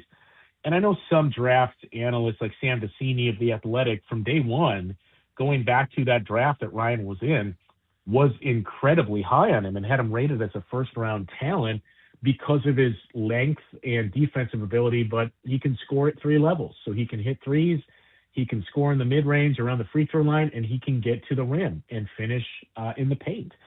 And, you saw maybe flashes of it, but it's always hard to project that with guys in his spot, because you're thrown in, for lack of a better phrase, in garbage time at the end of games, not going up against the best defenders. You can flash some things, but you also have to, caution how much of this is real and how much of this is what he's going against.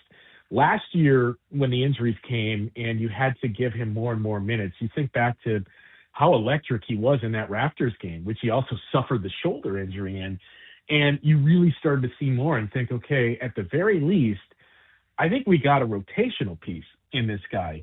So to see his progression from that to now, arguably he is your second best player behind Giannis because of his ability to do all of those things. And even Giannis a week or two ago saying what Ryan Rollins has done is unlike anything I've ever seen in terms of his growth over a 2-year period to go from bouncing around from 2 other organizations, landing with us on a 2-way deal, becoming a guy that showed us flashes a year ago, and now he's this, where he's announcing he's arrived. That's unlike anything I've ever seen. And this coming from Giannis with his journey certainly carries much more weight. So, I just go back to the summer when he was a free agent and the Bucks had to make him a restricted free agent to clear up more space to sign Miles Turner. They obviously intended to keep him, but it was a precarious spot because anybody could have plucked him without the Bucks having the opportunity to match. And there's probably 29 teams in the league right now. When you look at the deal he's on, which is just barely over a minimum contract for 3 years, there's 29 other teams in the league looking at it and saying, this wasn't a mid-level deal that we didn't have, or that we would have had to really think, I don't know, is this guy worth $15 million? This is basically the veteran minimum that the Bucks paid him and got him locked up for 3 years. Like, we could have done that, and that could have changed things massively for us. He's Justin Garcia, Milwaukee Bucks radio network analyst. Dude, appreciate the time, man. This was awesome. Keep doing what you're doing, man. Listening to you every night and such. We appreciate you hopping on here in the Chippewa Valley and educating us a little bit more about what's going on with the Bucks. Yeah, anytime.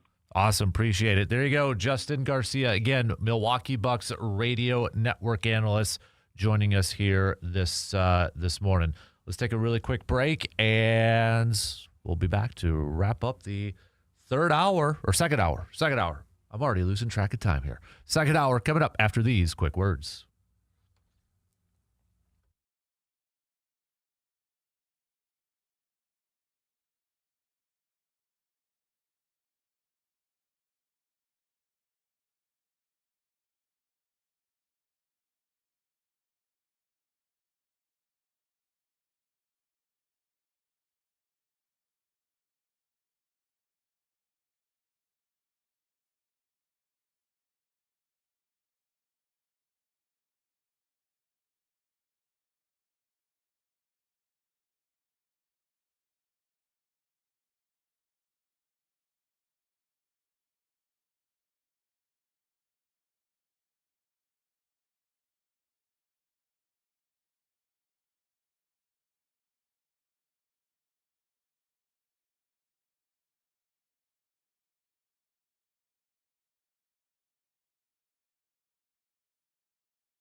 Big thanks again to Justin Garcia from the Milwaukee Bucks radio network for hopping on for a while this morning. Obviously, a lot is going on in the Bucks world, so if you missed any portion of that conversation, we'll put it up in our podcast form a little bit later on today. But again, big thanks to Justin for sharing some knowledge and educating us a little bit more about the Bucks. So it's kind of good to hear that down in Milwaukee in the locker room and among guys like Justin that are close to the team versus maybe myself and other fans, we're nervous about Giannis, and you're anxious about Giannis.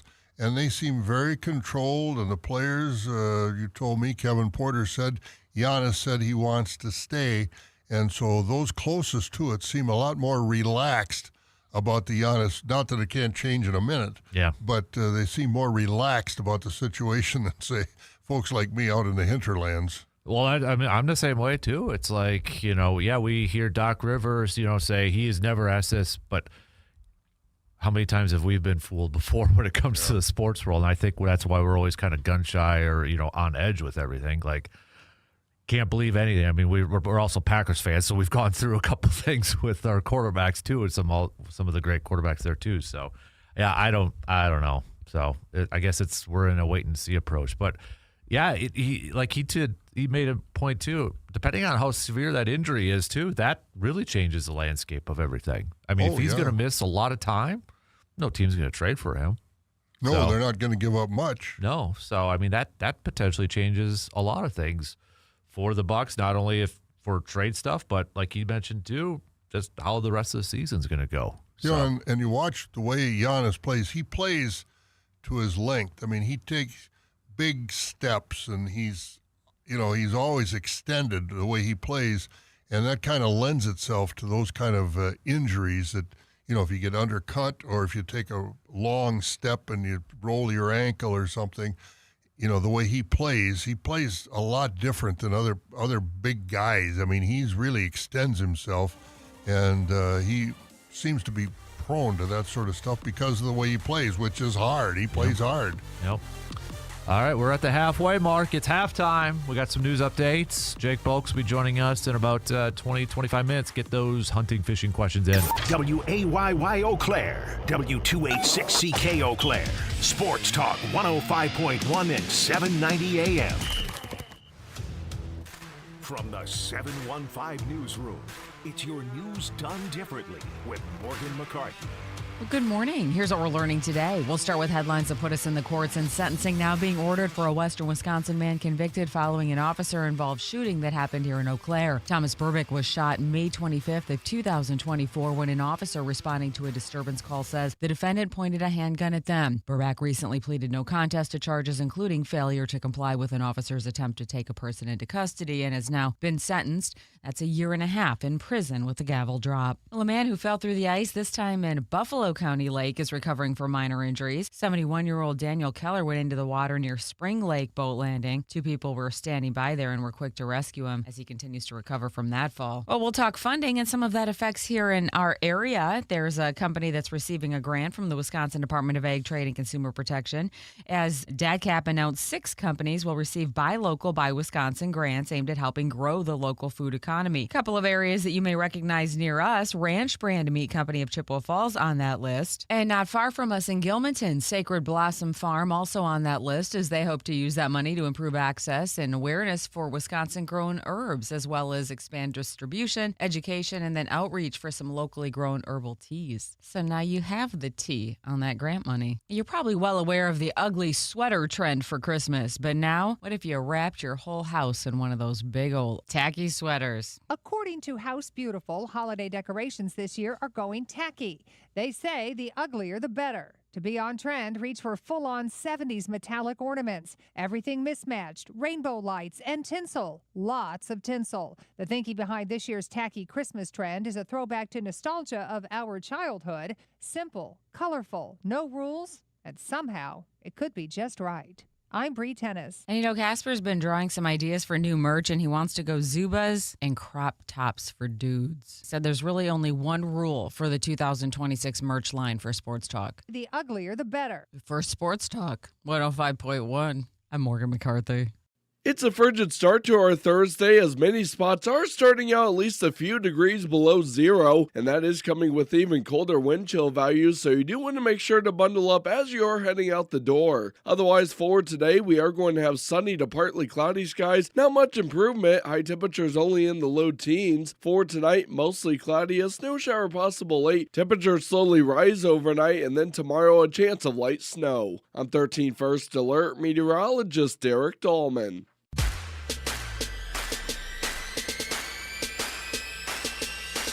Whether it's a kickoff under the lights or a sunrise on the water, Wisconsin lives for the moment. Sports, outdoors, and everything in between. So grab your coffee and turn up the volume, because it's the Dan Kasper Show.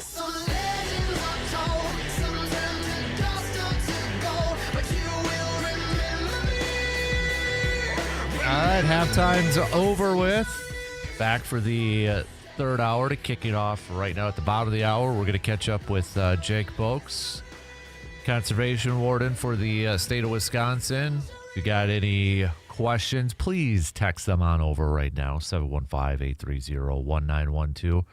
I can probably say he probably doesn't know every ice report on every body of water right now. So I know some of you are getting anxious. It's a changing story. Yeah, so just be careful if you do go out on the ice. Okay, be careful. I know there's already been a couple stories of people already falling through, so just be careful. Please don't take vehicles out right now either. Oh, my goodness, no. No, oh, my goodness, no.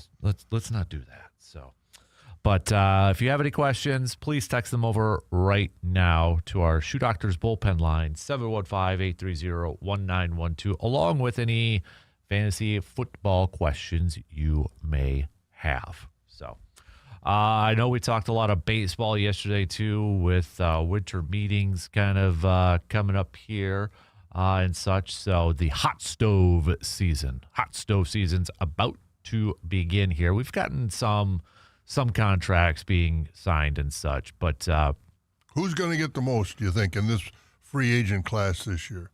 Is it Schwarber? Is it the guy from the Cubs? I think it's Tucker. Tucker from the Cubs? Just because he's a little younger. Yeah. Just a little bit younger. But how much, though? Because we've seen, Soto at $700 million and Ohtani, and some of these numbers have been out of this world because they're very special players. But what do you think this free agent top number might be? You think it's going to be $400 million? No. I shouldn't say no. The 2027 potential work stoppage throws such a major wrench into this thing. That's true. That's where it's such an unknown. I could see desperate teams trying to throw in a bunch of money right away and saying, well, in case there is changes, we want to try to, maybe win it this year or something. But that's the wild card in this whole thing. So I don't know. But, it's the Brewers thing is such a weird thing now, too, because you've got conflicting reports that, well, now they've apparently cracked the door open on a potential Freddie Peralta trade, was one report yesterday, which to me tells me that they probably got a couple offers that made them go, oh, okay, potentially. But, does it surprise anybody? You got a pitcher who's coming off of 17 wins, a sub-3 ERA, who has been healthy, for the last few years, and he's only making $8 million. Yeah, I'm sure a lot of teams would be interested in trying to trade for Freddie Peralta. So I hope they don't, unless they get a massive return that helps you right now. That's the only thing, because I don't think that this ownership group, Atanasio, can take the public backlash, because it's just a money deal. Mm-hmm. How much do you want to win is the question you ask him. And I know you're a businessman looking at your business, but you're not making widgets and selling them to the public. You're selling fans coming to your business every day. There aren't many, businesses where you have that many fans investing that kind of money every day.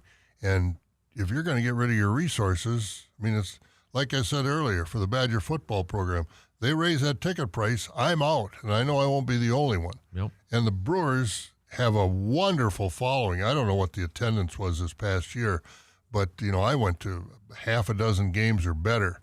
And that stadium was, if it wasn't full, it was darn close to being full for those games.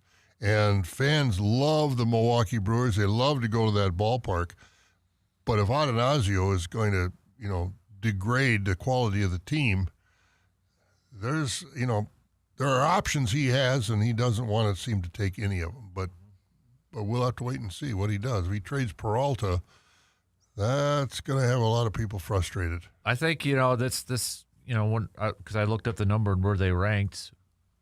For a small market team, for what the Brewers are, they ranked 12th out of 30 teams in attendance last year, which I think is pretty darn good for a team like the Brewers. Absolutely. It's a 4.4 increase from 2024 they had in attendance this past year. I mean, there are multi-millions of people going through those gates every year. It's just been a wonderful story with Council, first of all, making this a winning team and Murphy continuing it. It's fun to go to that ballpark, and these guys are playing good baseball, and partly because of Peralta pitching. I was really optimistic when they signed Woodford to that tentative contract or whatever the term is. And the qualifying offer. Qualifying offer, thank you. And, going to bring him back. I thought, boy, they're going to try and go for it. Mm-hmm. But now if they trade Peralta, it's a 180-degree turn. It's kind of like the when they signed Rhys Hoskins, remember, a couple of years ago, and then a week later they traded Corbin Burns. Yeah. It was like, like what? Why do you sign Rhys Hoskins and then you trade Corbin Burns? Really quick, these were the teams that were ahead of the Brewers in attendance. I think this kind of just puts in perspective, too, just how good this number is for Milwaukee. Dodgers, L.A., San Diego, the Yankees, the Phillies, the Mets, the Cubs, the Giants, the Braves, Toronto, Boston, Houston. Then it's Milwaukee. Yeah, and that's, you're in with the big market teams. Yep, exactly. So, I mean, that's pretty impressive. And I wonder, the team has been fun to follow, no question about that, but then I wonder how much difference that stadium makes for people going to the games versus, say, Minnesota. Where did Minnesota finish as far as the attendance is concerned? Bottom. Yeah, and I know they 24th. I know they got rid of a lot of players at the deadline last year, but you can't go there in April and May for a night game. You just freeze because of it's a gorgeous stadium. Oh, it's a beautiful stadium, beautiful setting, but if they start those games at 5:00 rather than 7:00 by 9:30, 10 o'clock in the spring, it's still getting kind of cold. Mm-hmm. So I think the stadium has a lot. Well, has a factor, a real factor in drawing those big crowds to Milwaukee. The team obviously is the first, but I think that stadium has a lot to do with it too. So I was just kind of looking at the past few years just to see if there was a trend. So Milwaukee actually finished 10th in attendance in 2021. 2022, they were 14th.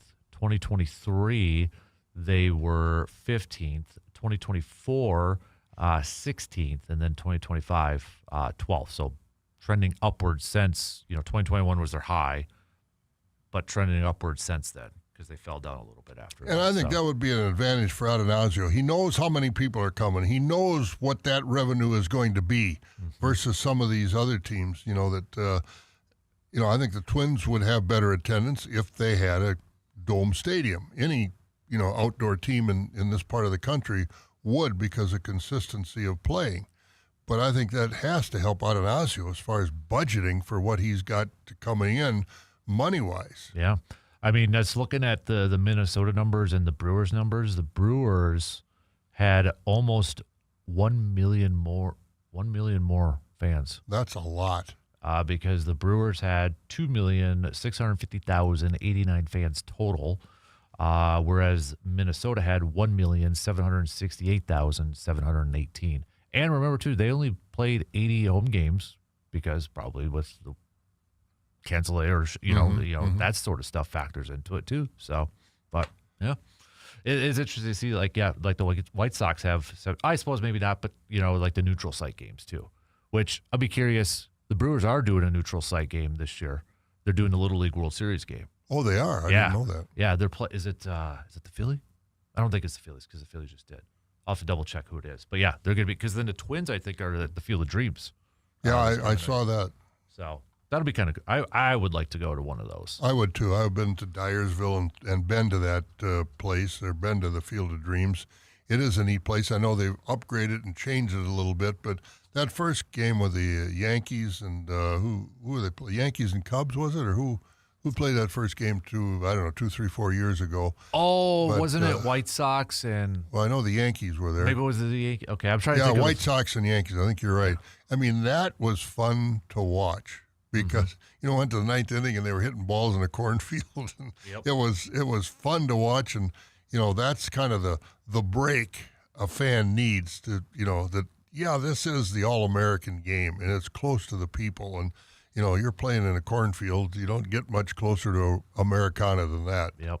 It's the Braves. That's right, because so there's another nice Milwaukee connection for a Little League really. World Series. Yep. So that'll be a lot of fun. That's going to be in Pennsylvania. So that'll be cool to watch. But that's one thing I am glad Major League Baseball does that. Like, I like when they went, where was the field that a couple years ago for the Negro League down south? Because Willie Mays had just passed away, too. Yeah, I don't remember. I remember the playing, but I don't remember where. I can't remember the field, but that they go to those venues. That I really like that Major League Baseball does that. I do too, because it's those kind of fields, the fans can get even closer than they can in the Major League parks. Because let's face it, you got your fall-terry dugouts. There's a invisible barrier, so to speak, between the players and the fans, which is good because some fans are probably crazy enough to do something stupid. But no, I agree with you. I think it's well done. Rickwood Field. That's what it was. Yeah. It's great. And if you've never been to the Negro Hall of Fame in Kansas City, it's worth the trip. You've talked about that a couple times. It's worth it. You bet. Yeah. That's the history of baseball. I just can't imagine what the story of baseball, how different it would have been from 1947 earlier. Yeah. Satchel Paige and all these guys would have been able to play.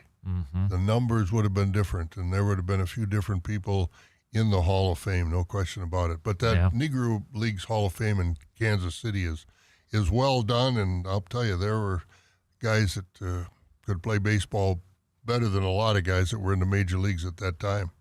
I actually think, let me double check today's day in history. It kind of relates to that.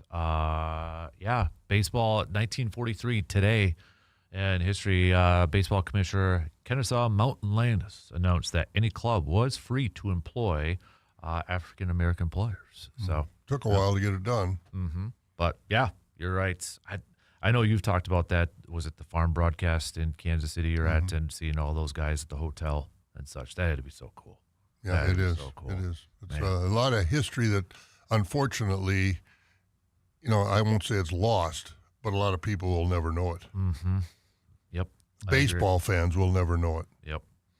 All right, let's take a quick break, but we'll be back with more. We'll talk a little football before we get to Mr. Jake Boakes. He'll be coming up at the bottom of the hour. So, again, final call for any questions for Jake. Text those on over. We'll be right back in just a couple minutes.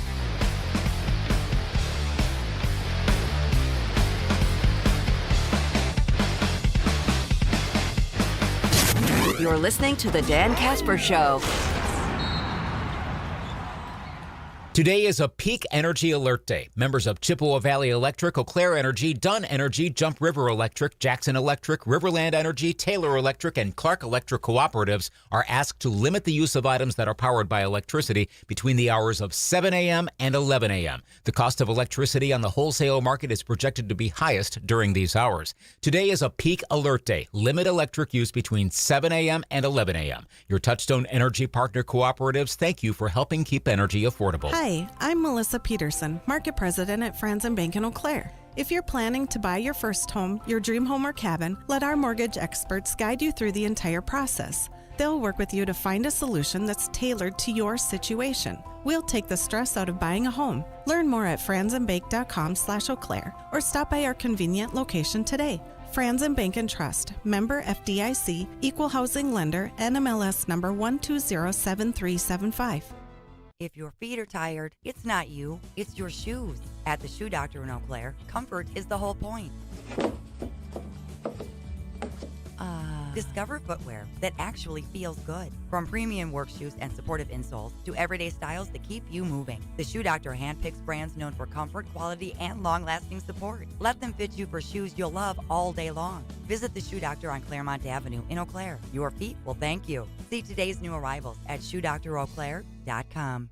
If a Lenovo computer for your business is on your holiday list, don't shop around. Just go directly to the source, Lenovo.com. It's your last chance to get exclusive deals on the PCs you want for your business, like the ThinkPad X9 14 Aura Edition and Yoga 7i 2-in-1. So avoid all that shopping chaos and price comparing, and just go directly to the source, Lenovo.com, where PCs are up to 35% off. That's Lenovo.com. Lenovo. Do you own a small business? You need to hear this. A seismic shift is coming. It's time to get super sure. Not kind of sure, not pretty sure, but super sure. Coming soon. More than the scores. More than the news. It's Sports Out the Squeaker. The Dan Kasper Show.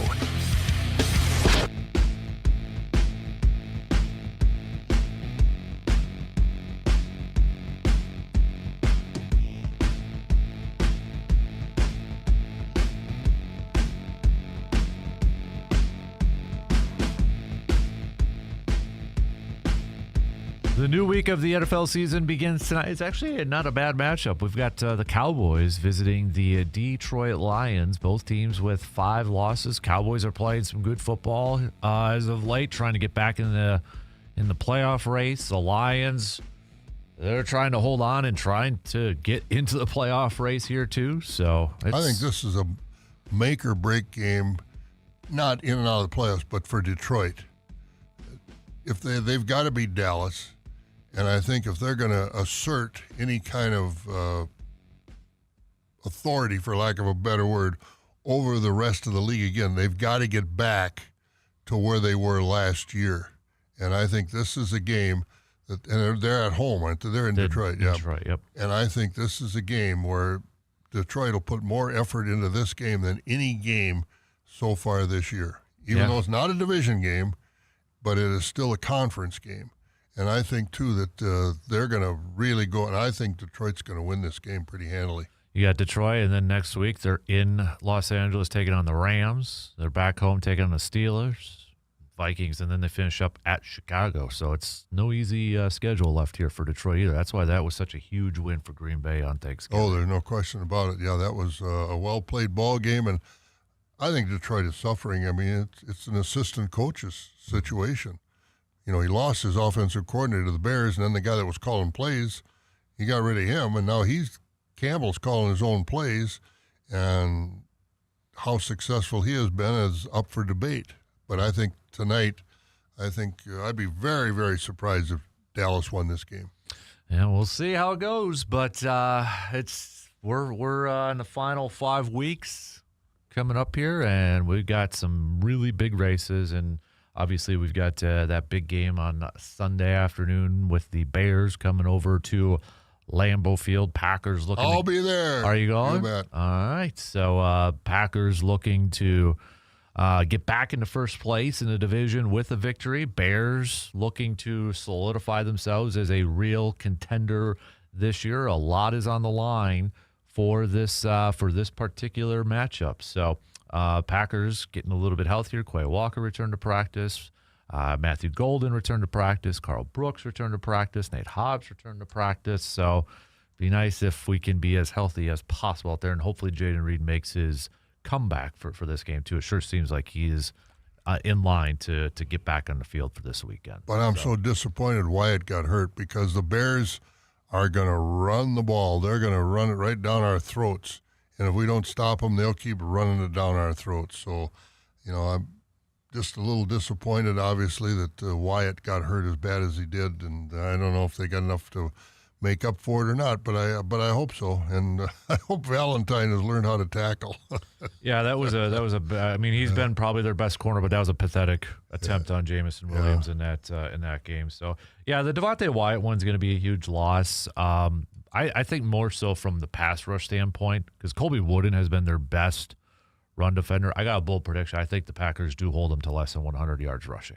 I hope you're right. They've done a good job this year. They've only allowed one I think off the top of my head, one 100-yard rusher this year, and that was Rico from Carolina. They did a really good job in their 2 games against Jahmyr Gibbs when they knew they had to go in there and slow down those guys and such. So I trust Jeff Hafley to come up with a game. Oh, I don't have a problem with Hafley. No. I just it's going to be tough. It's going to be really tough, especially when Chicago's coming off a game where they had 2 running backs over 100 yards each against Philadelphia last week. So. Yeah, they're feeling their oats with the running game, and it's going to be a cold day on Sunday. Does your running game? That's what they say. Does your running game travel? And that's always been one of the strong points about Wisconsin football with the running game. And now the Bears are trying to, duplicate that or even improve on it. I think they're going to give it every effort, and they won't, they get 3 and out the first series. They're not going to stop trying to run the ball. Yeah. Yep. Exactly. So it should be a good matchup. I think it should be a good one. It adds, I think, kind of. It's been a while since we've seen both these teams competitive at this type of level, like a meaningful game like this. Oh, you're right. Yeah, the Bears haven't been in contention for a long time. And I know the games last year were close between the two, but in terms of like where these two are currently in the standings and, first place in the line, the Bears are in the top spot in the NFC. It's been a hot minute since we've seen a Packers-Bears rivalry game with a lot at stake with this. So it's going to be, and there's pressure on both squads here. Which one's going to handle it the best? And the thing is, they're going to play each other again in 2 weeks. Yeah, and the thing is, it's not like you're playing Detroit or Minnesota, indoor teams. Chicago's an outdoor team too, so it's not like you're playing people that aren't used to being outside. Yep. So should be a good one. Hope it's a Packers victory. Sorry to our resident Bears fans that we do have as listeners over there. But there are a few misplaced. That's right. So, but no, I'm excited.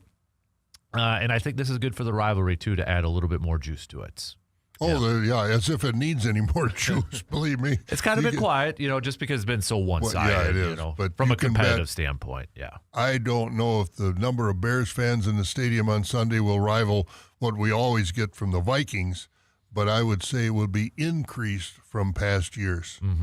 Heck, even the Lions fans have been doing a really good job of him. So if you're a Packers fan not going, sell your ticket to a Packers fan, please. Yeah. I don't want to see blue and navy or blue and orange out there, navy and orange. I want to see green and yellow. Although I'm not really happy about this, and I think you're going to be disappointed in this too. I'm assuming this is the case. It looks like the Packers are wearing their all-white jerseys. I don't like those. I know. I knew that's because I saw them practicing in their white helmets, and I'm like, oh, they're wearing their white-out jerseys. Well, maybe they were getting their gold ones polished.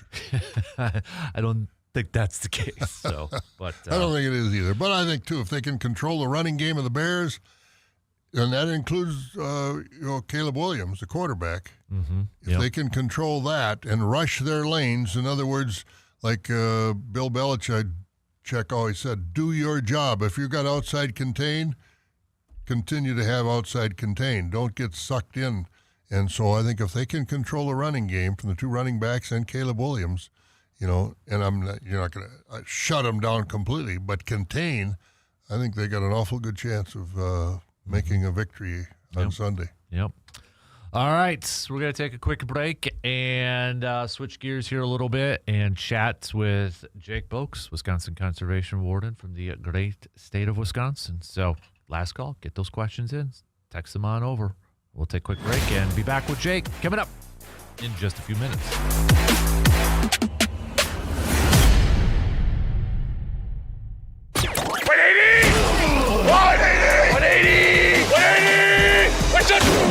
The Dan Kasper Show will be right back. Hickswood's winter sale is on now. 8% off for 8 days only. Get deals on metal roofing, siding, and trim made right here in Stanley. Plus pro-grade lumber and power tools from Milwaukee and DeWalt. If it's in stock, it's on sale. Design your dream project, whether it's a simple shed or a full building package, and lock in your savings. Get the quality you can count on from Hickswood. Find all the details or start your project today at hickswood.com. Find the most wonderful gifts at Macy's Friends and Family Sale with incredible deals on our best brands like Donna Karan, Avec Les Filles, Calvin Klein, and more, all at 30% off. Plus, take 15% off beauty and fragrance from Lancôme, Clinique, and Yves Saint Laurent. Or Star Rewards members can earn $20 in Star money for every $100 spent on eligible brands. Going on now, only at Macy's Friends and Family Sale. Savings off regular and already reduced prices. Exclusions apply. Today is a peak energy alert day. Members of Chippewa Valley Electric, Eau Claire Energy, Dunn Energy, Jump River Electric, Jackson Electric, Riverland Energy, Taylor Electric, and Clark Electric cooperatives are asked to limit the use of items that are powered by electricity between the hours of 7 a.m. and 11 a.m. The cost of electricity on the wholesale market is projected to be highest during these hours. Today is a peak alert day. Limit electric use between 7 a.m. and 11 a.m. Your Touchstone Energy Partner cooperatives thank you for helping keep energy affordable. One of the beautiful parts about living in this area we call the 715 is the people. And when you look around, there are tons of people, interesting people doing interesting things, and I want to find their stories. Hey, it's Phil Tripper, host of Inside the 715, and that's the new podcast where we talk to those people. And we talk about all of the different ways that those people are making the 715 a great place to live. That's Inside the 715, the all-new podcast at AroundThe715.com, the Around the 715 app, or wherever you get your podcasts. You want to feel important. You want to be part of something bigger, something that matters and can help change things. You want to feel like you belong. We know. We felt that way too. And that's why we did something about it. We aren't just Army National Guard soldiers. We are normal people just like you. But our part-time service in the Army National Guard means we get to be more. When our communities are in need, we get the chance to stand up and do something about it. We get to serve in our own region and help the people we call neighbors. From the lakeshores of Ohio, Michigan, Wisconsin, and Minnesota, the fertile fields of Indiana, Illinois, and Iowa, to the wide open plains of North and South Dakota, we are here for our hometowns. And together, we can make a difference. Take on your legacy. Visit NationalGuard.com to find out more. Sponsored by the Wisconsin Army National Guard. Aired by the Wisconsin Broadcasters Association and this station. With Target, gifting has never been easier. This Saturday and Sunday, Target gift cards are 10% off with Target Circle. Treat everyone on your list to something you know they'll love. Gift cards for the trendsetters, the techies, the fashionistas, the foodies, and even yourself. The perfect time to save is now. This deal is a yearly fave, so hurry. Get more gifting for your buck and save 10% on Target gift cards with Target Circle for 2 days only. Only at Target. Restrictions apply. If a Lenovo computer for your business is on your holiday list, don't shop around. Just go directly to the source, Lenovo.com. It's your last chance to get exclusive deals on the PCs you want for your business, like the ThinkPad X9 14 Aura Edition and Yoga 7i 2-in-1. So avoid all that shopping chaos and price comparing, and just go directly to the source, Lenovo.com, where PCs are up to 35% off. That's Lenovo.com. Lenovo. Festival of Toys. It's our big day over at Festival Foods here on the west side of Eau Claire. Martha and the team taking good care of me. I don't feel too sorry for me.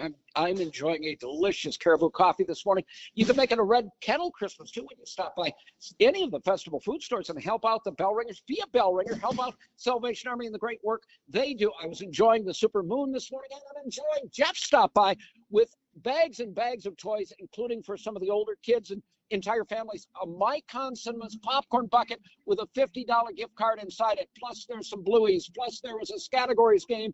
He and his wife do a little shopping, and he said, I believe Jeff and Israeli, they have some autistic children, and they love the movies and they love the popcorn, and he thought of that. He thought, what a great idea. That's the kind of donation that you can make when you drop off new toys that are unwrapped, and they can be for kids from 6 months all the way up to 18 years old. Let's remember some of those older kids. In many cases, they're taking care of the families. This is brought to you by the stations of Midwest Family Eau Claire.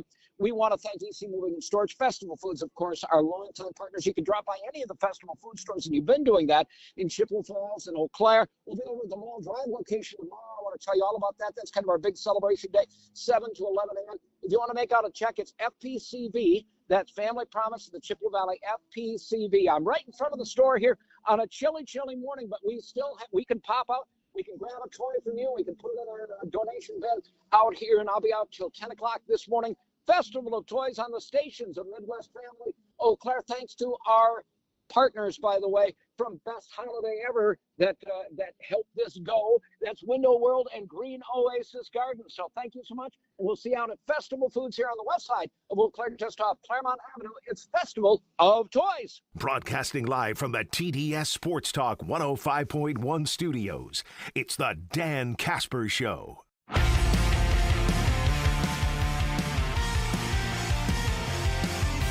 Coming up just past 9 o'clock, we're going to be catching up with our friend, Mr. Eric Balkman, our fantasy football expert, RotoViz Fantasy Football Players Championship. Get your questions on in. Hit us up with a text if maybe you're in the playoffs or getting ready for the playoffs or trying to clinch a playoff spot. Get those questions in. We're going to switch gears and catch up with our good friend, Mr. Jake Boakes, Conservation Warden for the state of Wisconsin. First off, Jake, are you staying warm right now if you're outside? I am. I had to bring the kids to school and such, so a little chilly in that, 20-foot walk from the house to the car, but otherwise, I'm going to stay nice and cozy today. Nice. Well, rifle season's in the books here, man, so just kind of a general recap. How did it go from your end of things? Around here, it went pretty well in the aspect of just harvesting deer and safety. So no hunting incidents around here, which is always a good thing. Everyone comes home safe, and that's the main goal of this whole thing. But it seemed like a lot of people are harvesting deer. Saw a lot of deer in the back of trucks. Saw a lot of gut piles everywhere.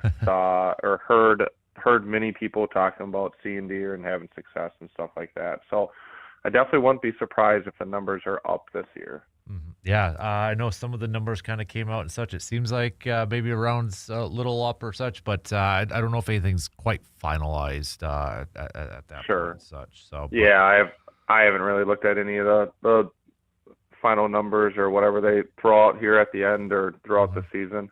But yeah, I mean, don't get me wrong. There's obviously still properties where people didn't see deer or they didn't see the deer they wanted to shoot or stuff like that. So, the deer population, there's still parts where it's kind of segmented, where maybe in this part of the county there's tons of them or too many of them. In other parts of the county they wish they saw more. But I mean, overall, even with the snow, even with some of the rain, it seems like there's a lot of success and a lot of happy hunters. So I think that's a positive note for the year. So we are in muzzle loader season. Just kind of generally from your side of things, Jake, how does that compare? I mean, do you kind of treat it the same as rifle season? Is it? I mean, is there as many hunters out there? How do you guys approach muzzle loading season? Yeah, so definitely not as many hunters, but there's plenty of hunters still out there. So muzzleloader season is another gun deer season, and I get this question a lot, so I'll hit it real quick. Is that you don't need any special licenses for the muzzleloader season, for the 4-day antlerless hunt that comes up at the end of this, or for the bonus holiday hunt. Those are all gun deer seasons, and you use the same gun deer license that you use for the 9-day. With the same tags and everything. So if you didn't shoot a buck during the 9-day rifle season, you can still use that buck tag during the muzzleloader season. So you can't use your 30-06 anymore, but you can grab a muzzleloader and go fill those tags. Once the antlerless season comes back next week, then you can go back to using your 30-06 or your muzzleloader, any sort of gun. But you can't shoot a buck anywhere statewide, and that includes archery season.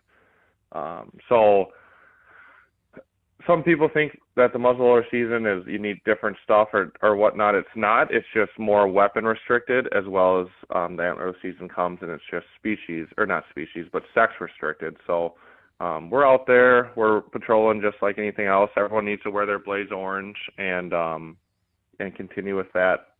But it's a fun season. It gives you a little extra opportunity to fill a tag. All right, yeah. And, going to that antlerless 4-day hunt starting next week, Jake, Is it kind of is it like rifle where if you want to go bow hunting, you can still bow hunt? Can you if you have a bow tag, can you go and tag a buck yet with a bow? Is it same rules with rifle season?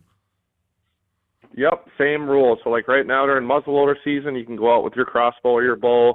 Still got to wear blaze orange, just like last week, and you can harvest whatever you want. When it gets to that 4-day antlerless season, you can definitely go out there and hunt in orange, use your bow, use your crossbow, but that is a statewide doe season, so no bucks can be taken with any weapon. So sometimes people don't know that and they self-report, which is great. Other people don't care and they go shoot a buck anyways and then register it late and stuff like that. And we find those guys and gals, and if you shoot a buck during the antler season, you're going to lose that buck. So if you want to shoot one, definitely just don't shoot it in that Thursday through Sunday. And that's for every weapon, like bow and that too, just to clarify? Every weapon, yep. Okay, all right. Yep, so, bows, guns, muzzleloader, any way you can legally harvest a deer.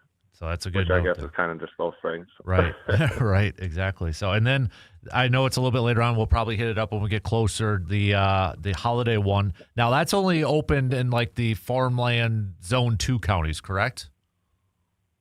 It's open in the counties where the CDAC decided they wanted to have it. Gotcha. So it's not every central farmland zone. It's whatever county Deer Advisory Council decided they wanted to have that. So if you're looking to shoot the rifle during the holidays, try to shoot some deer, then you need to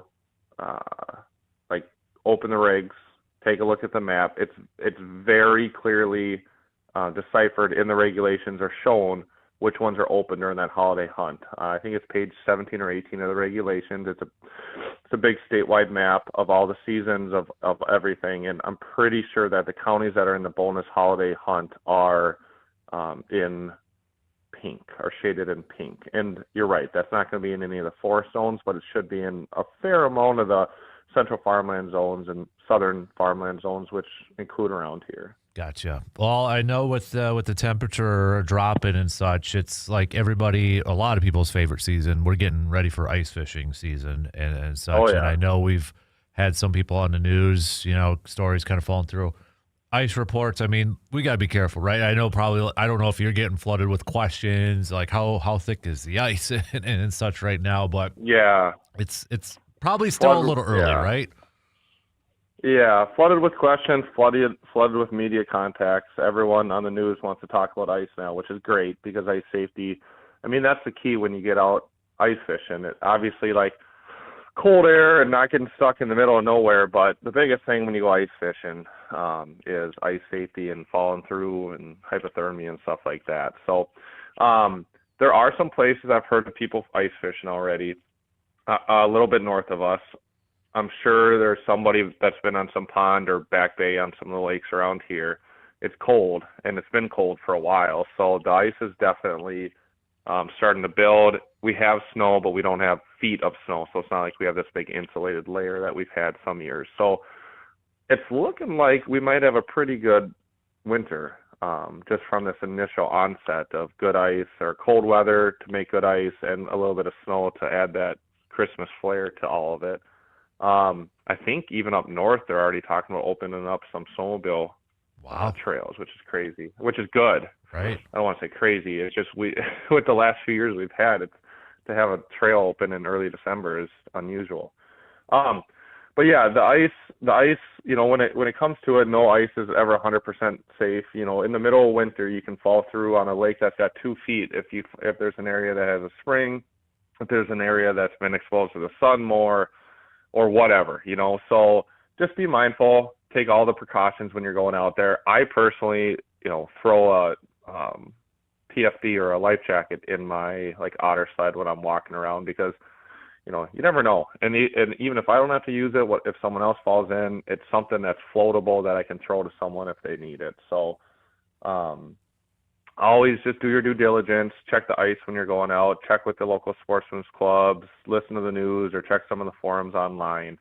The DNR, the Wisconsin DNR, doesn't keep a like a tracker of ice thickness on lakes or anything like that. So you're not going to find that information from us. So that's why talk to your local sportsmen's clubs and groups and different Facebook pages, and they should probably be able to help you out, give you an idea of what's out there. Let's go to a question we had from Todd, and I got to be honest, I kind of had to Google this here too because this is the first we've had this one. But Todd says, question for Warden Jake: what are the legal requirements to run a scratcher boat on the ice in Wisconsin?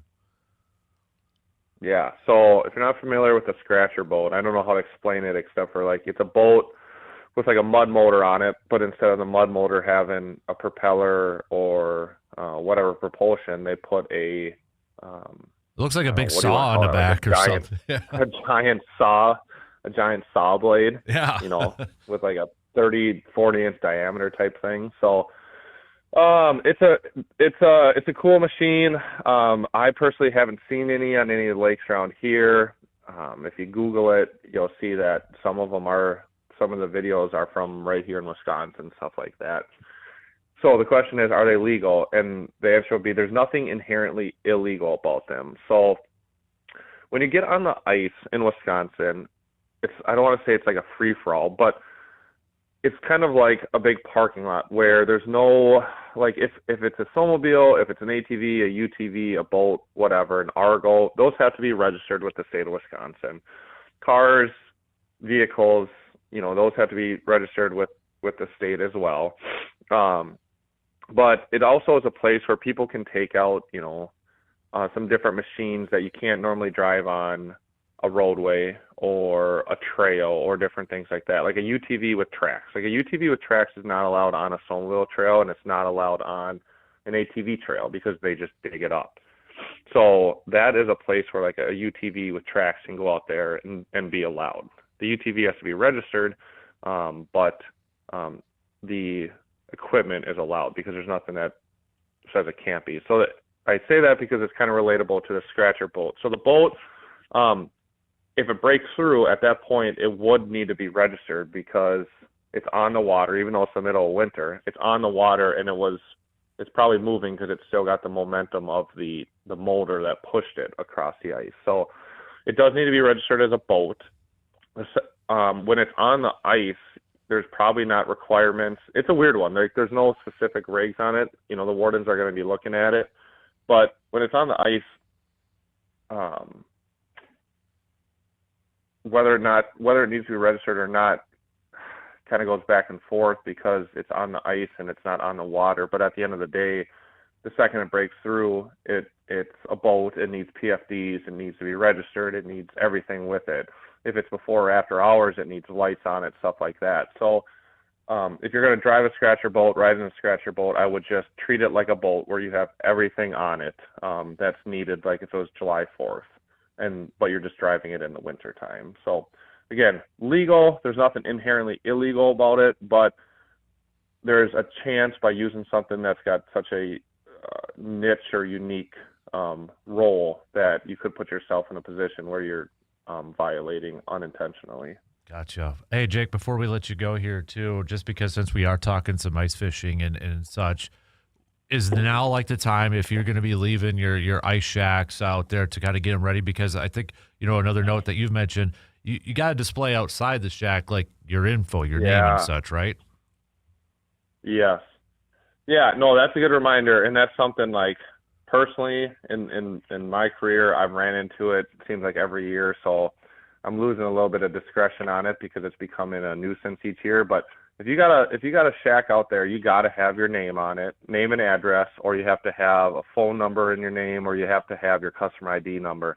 Most people don't want to put their name and phone number on there, so they put a customer ID number on there, and that's fine. It doesn't need to be on any fancy board or engraved in anything or whatnot. Somewhere on that shack, whether it's big Sharpie, whether it's a picture in the window, whether it's a homemade or Etsy made plaque, you got to have at least your customer ID number on there, or something where if I have an issue or I see something or I need something or your shack got broke into and I want to contact you to help you out, I got to be able to look at that thing and be able to give you a call. So make sure you get it marked.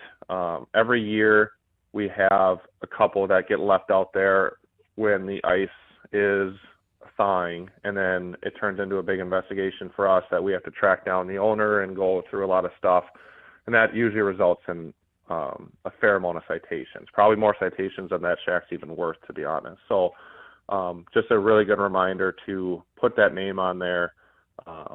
I carry one of those big, like, industrial Sharpies with me everywhere, and if you don't have it on there, even if it's a Yeti, big fancy Yeti or Ice Castle, I'm going to make you write it on there, or it's going to be a citation. So really make sure you have something to identify your shack. Good stuff there. All right, Jake. Hey, we appreciate it, man. As always, stay warm, stay safe out there, buddy, and we'll catch up with you again soon. Okay? You too. No, always appreciate it. It's exciting. It's definitely going to be a white Christmas. There's going to be a lot of ice fishermen, so it should be a pretty good December. So good luck to everyone out there, and stay safe. Awesome. All right, there he is, Jake Balkman, Conservation Warden for the great state of Wisconsin. Good stuff as always. All right, we got to take a quick break. Don't forget, fantasy football's coming up. Get those questions on in. All right, we'll be right back after these quick words.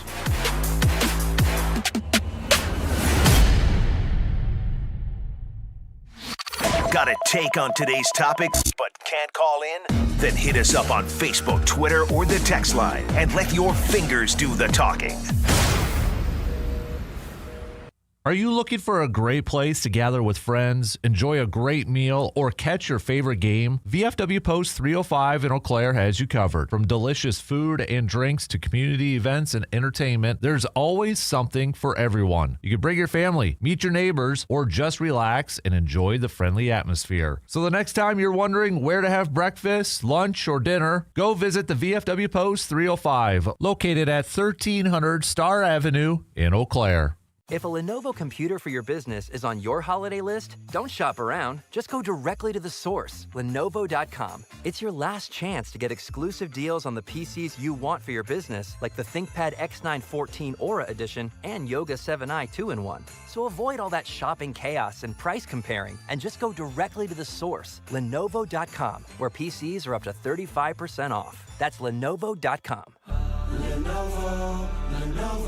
This is an important notice to all U.S. taxpayers. The IRS is giving away billions of dollars in tax savings through a federal program called the Fresh Start Initiative to aid delinquent taxpayers. This initiative was established for anyone facing financial hardship and unable to pay their back taxes. Qualifying and enrolling in this program will stop all collections, settle your delinquent tax problem, and even reduce what you owe by thousands of dollars. Call the hotline at People's Tax Relief to see if you qualify and get this free information by dialing 800-419-2387. If you have unfiled tax returns or cannot afford to pay your personal or business back taxes, you can now get the help you need. One simple phone call can resolve your tax problem and save you thousands of dollars. To see if you qualify and to get this important free information, call 800-419-2387. 800-419-2387. 800-419-2387. It's the perfect time to pop the question at Rogers & Hollins. Find unforgettable engagement rings or design your own with easy financing and a big holiday sale. Now's the time to say, this is the one. Visit fornowandforever.com. Wake me when it's over, as Sam the Snowman might say. It's a cold one. It's a little blustery. The wind isn't too bad, but it is cold. Let's stop by Festival Foods here on the west side. I'm just saying hi to Sandy. She walks in today. And it's what a great place to stop by because they're always so helpful here. I got myself a Caribou coffee. They got Baking Fest going on at Festival Foods, too. And they've been longtime partners of ours with Festival Toys. We're in our 23rd big year. We had a big day yesterday at the Birch Street location. Dirk was out there from EC Moving and Storage. I kept him busy loading the donation boxes into his truck because you were filling them up. You kept filling them up. Let's do it again. Let's fill it up again today. Thank you so much. stop by. We want to thank EC Moving and Storage, Festival Foods. We want to thank our good friends at Green Oasis Gardens and Window World, our best holiday ever sponsors. Thanks to you for your donations. Thanks to Family Promise. Tomorrow we'll be over at the Mall Drive location from 7 a.m. to 1 p.m.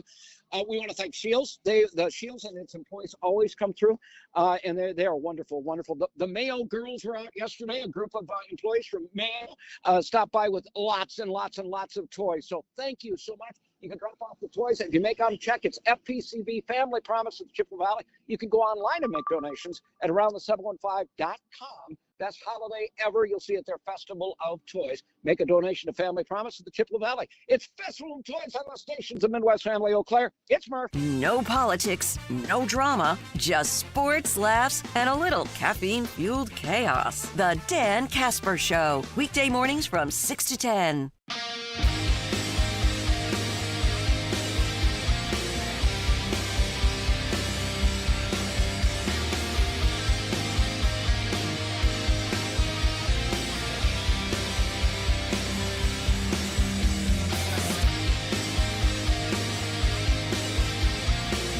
We got about 8 minutes to the top of the hour. Coming up next hour, obviously, we'll kick it off with some fantasy football chat and such. But I want to get back to some green and gold talk. We spent a big portion so far this morning talking Bucks and Giannis and such. We had Justin Garcia on from the Bucks Radio Network. If you missed that, we'll put it up in our podcast, Man Cave Podcast /715 Bucks Tailgate Talk Podcast. So we'll put that up there. But I do want to talk a little green and gold coming up in the next hour. We haven't really dabbled into that yet.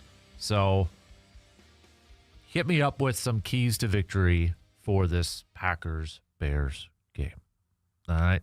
Start to hit me up with some of your keys to victory for this thing. Jordan Love, by the way, not only yesterday announced NFC Offensive Player of the Week, but just announced a little bit ago, he is the Packers nominee for the Walter Payton Man of the Year Award. So, congrats to Jordan Love. Toyota-thon is definitely in full swing right now for Jordan Love. So, but yeah, when we get, we'll talk a little bit about that. Talk a little bit about this new defensive lineman that they're bringing on over, Jordan Riley from the New York Giants. Obviously, the Devontae Wyatt replacement. So we'll hit that all up coming up in the next hour. So, yeah, I want to hear from you. We got a few of your fantasy football questions, so I'll make sure to get those. We'll ask those to Eric coming up here in about maybe a little less than about 10 minutes or so. But yeah, definitely the big talking point so far has been Giannis and the Milwaukee Bucks. Not to. It's gonna be talked about again all day today. Then you add in the injury aspect that we'll see how bad this injury is, this calf strain. They've already ruled out it's not an Achilles, so we'll see how long he's potentially going to be out. We have seen calf injuries lead to Achilles injuries, though, so that's the other part in this thing, right? I mean, we saw that with KD, we saw that with Dame. I think, even though he may have avoided the Achilles injury here, that's still going to be in the back of the minds for a lot of people. It's like, yeah, but we've seen other guys who have had calf strains and, they go out there and then get an Achilles injury. It doesn't happen all the time, but it's happened before. Was Klay Thompson the other one? I'm trying to remember if Klay Thompson was the other one too. Big marquee players. But it's going to be, yesterday was a crazy 24 hours. For all the Bucks news and such. But not to overshadow it, Giannis played 3 minutes last night, and the Bucks with their come from behind victory to take down the top-seeded Detroit Pistons. And it wasn't because Miles Turner led the team. It wasn't because Kyle Kuzma led the team. It was because Ryan Rollins, Kevin Porter Jr. Have that on your bingo card to begin the year. Probably not. A.J. Green played 40 minutes in that contest last night.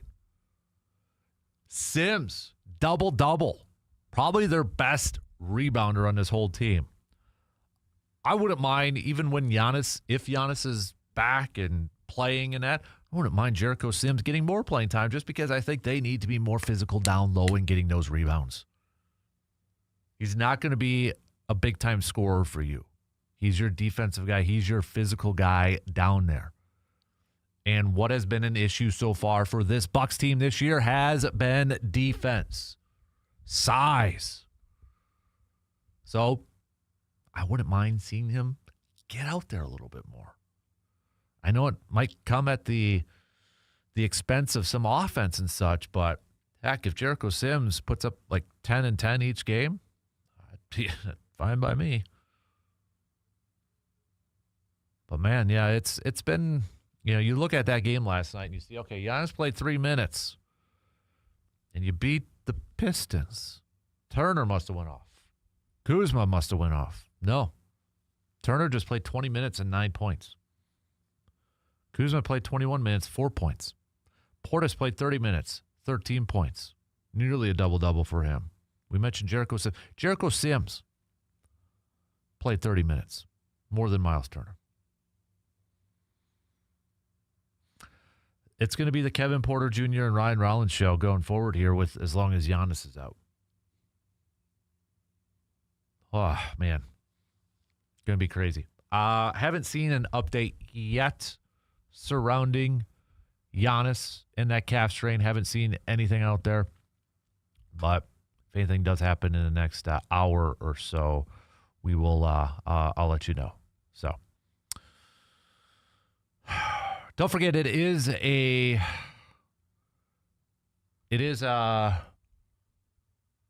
is Enough, which is like the perfect day to have Enough is Enough.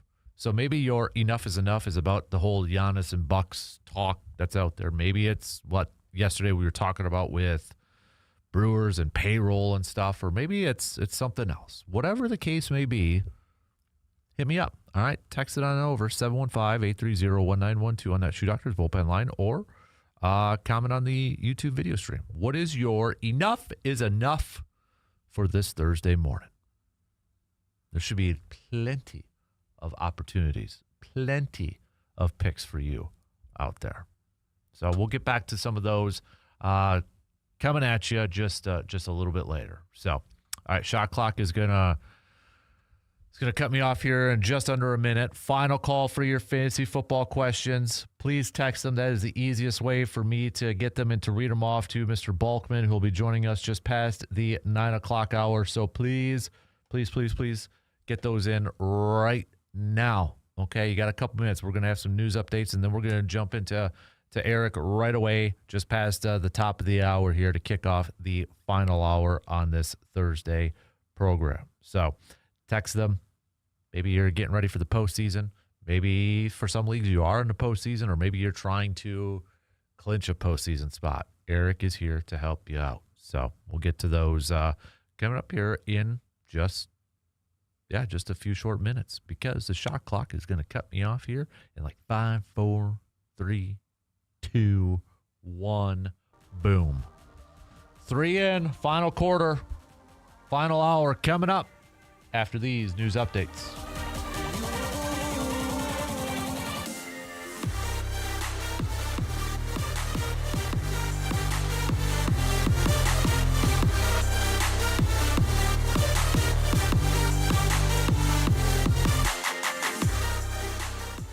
WAYY Eau Claire, W286CK Eau Claire, Sports Talk 105.1 and 790 AM. From the 715 Newsroom, it's your news done differently with Morgan McCarthy. Well, good morning. Here's what we're learning today. We'll start with headlines that put us in the courts and sentencing now being ordered for a Western Wisconsin man convicted following an officer-involved shooting that happened here in Eau Claire. Thomas Burbick was shot May 25th of 2024 when an officer responding to a disturbance call says the defendant pointed a handgun at them. Burbick recently pleaded no contest to charges including failure to comply with an officer's attempt to take a person into custody and has now been sentenced. That's a 1.5 years in prison with the gavel drop. Well, a man who fell through the ice, this time in Buffalo, Yolo County Lake is recovering from minor injuries. 71-year-old Daniel Keller went into the water near Spring Lake boat landing. 2 people were standing by there and were quick to rescue him as he continues to recover from that fall. Well, we'll talk funding and some of that effects here in our area. There's a company that's receiving a grant from the Wisconsin Department of Ag, Trade, and Consumer Protection.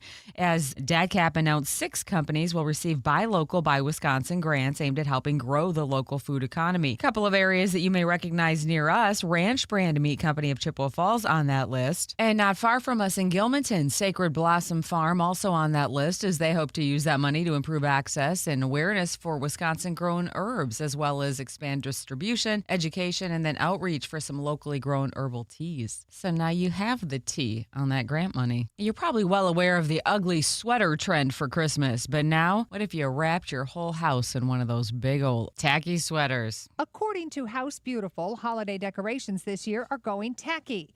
They say the uglier the better. To be on trend, reach for full-on 70s metallic ornaments. Everything mismatched, rainbow lights, and tinsel. Lots of tinsel. The thinking behind this year's tacky Christmas trend is a throwback to nostalgia of our childhood. Simple, colorful, no rules, and somehow it could be just right. I'm Bree Tennis. And you know, Kasper's been drawing some ideas for new merch, and he wants to go Zubas and crop tops for dudes. Said there's really only one rule for the 2026 merch line for Sports Talk. The uglier, the better. For Sports Talk, 105.1, I'm Morgan McCarthy. Sunshine gives way to increasing cloud cover later on today as high temperatures top out well below average in the low teens. Wind chill values are going to make it feel much colder. Meanwhile, tonight turning mostly cloudy. We'll dip to a low of 9 degrees early. From there, temperatures slowly rise, eventually reaching our high in the mid-20s tomorrow. We are going to round out the work week with a chance of light snow. I'm 13 First Alert meteorologist Eric Balkman. Get your hands up! Warning, the following hour may cause uncontrollable laughter, bold sports takes, and the sudden urge to yell at your radio. You've officially entered happy hour on the Dan Kasper Show, where stats are optional, opinions are strong, and Dan might be running on caffeine or something stronger. It's the final hour. Loosen the tie, unbuckle the brain, and let's get weird. It is the final hour. Kick it off right now on this blustery cold Thursday morning. We appreciate you hanging out with us. Let's jump right into it because we are getting flooded with some questions right now. Eric Balkman, our fantasy football expert, joining us here this morning. First off, did you have a good holiday break, Eric? It was not. I always say this every year. Thanksgiving, yeah, fun holiday, a lot of football, a lot of food, a lot of family or whatever.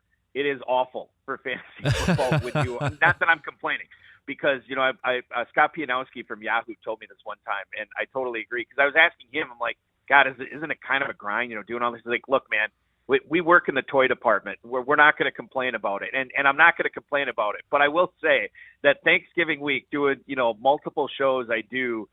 Plus getting my own lineups ready. It is not a fun week. And it's not really much of a break, too, because you got to look at your lineups again on Friday. You got to look up at your lineups again on Sunday. I'm not going to complain, but I guess I kind of am complaining. No, I get it, man. I get it. Well, are you ready to answer some questions? Because they're coming in hot and heavy right now. So Yes, on to week 14, my friend. Yeah, exactly. So we've got Brandon, not Brandon Berg, our friend, but another Brandon here saying, A.J. Brown came through with 35 points last week against Chicago. Would it be smart to put Watson, I'm assuming Christian Watson, in the starting lineup, wide receiver or flex, playing against that same Chicago defense? Yeah, normally I'm anti-Packers pass catchers, but I think the way that Watson has played and the production that he's had the last few weeks, even if Jaden Reed were to come back, I feel pretty good about the volume that Watson's going to have. He's had at least 5 targets, 3 straight weeks. His target volume has gone up every single week. Last week he gets 10 targets against the Lions, and cashes in 4 of them for 80 and a touchdown. So, yeah, I think that, I wouldn't play Watson over A.J. Brown, but if you're utilizing the strategy of like, oh, hey, this is what Brown did against the Bears, why can't Watson do the same thing? I think that maybe that's a little bit of a fallacy because I don't think Watson's the player that Brown is, but I am starting him in my leagues this week for sure. Staying with wide receivers, Chad has a question. Standard league wide receiver, He's going with Jalen Waddle. Who is the odd man out between Justin Jefferson or Brian Thomas Jr. or Dontavian Wicks? I can't believe I'm asking this question. Yeah, it's probably Wicks. I mean, I don't want to get too cute here. I know Jefferson's dealing with some bad quarterback play. Brian Thomas is dealing with Brenton Strange having a really good matchup this week on that offense as well.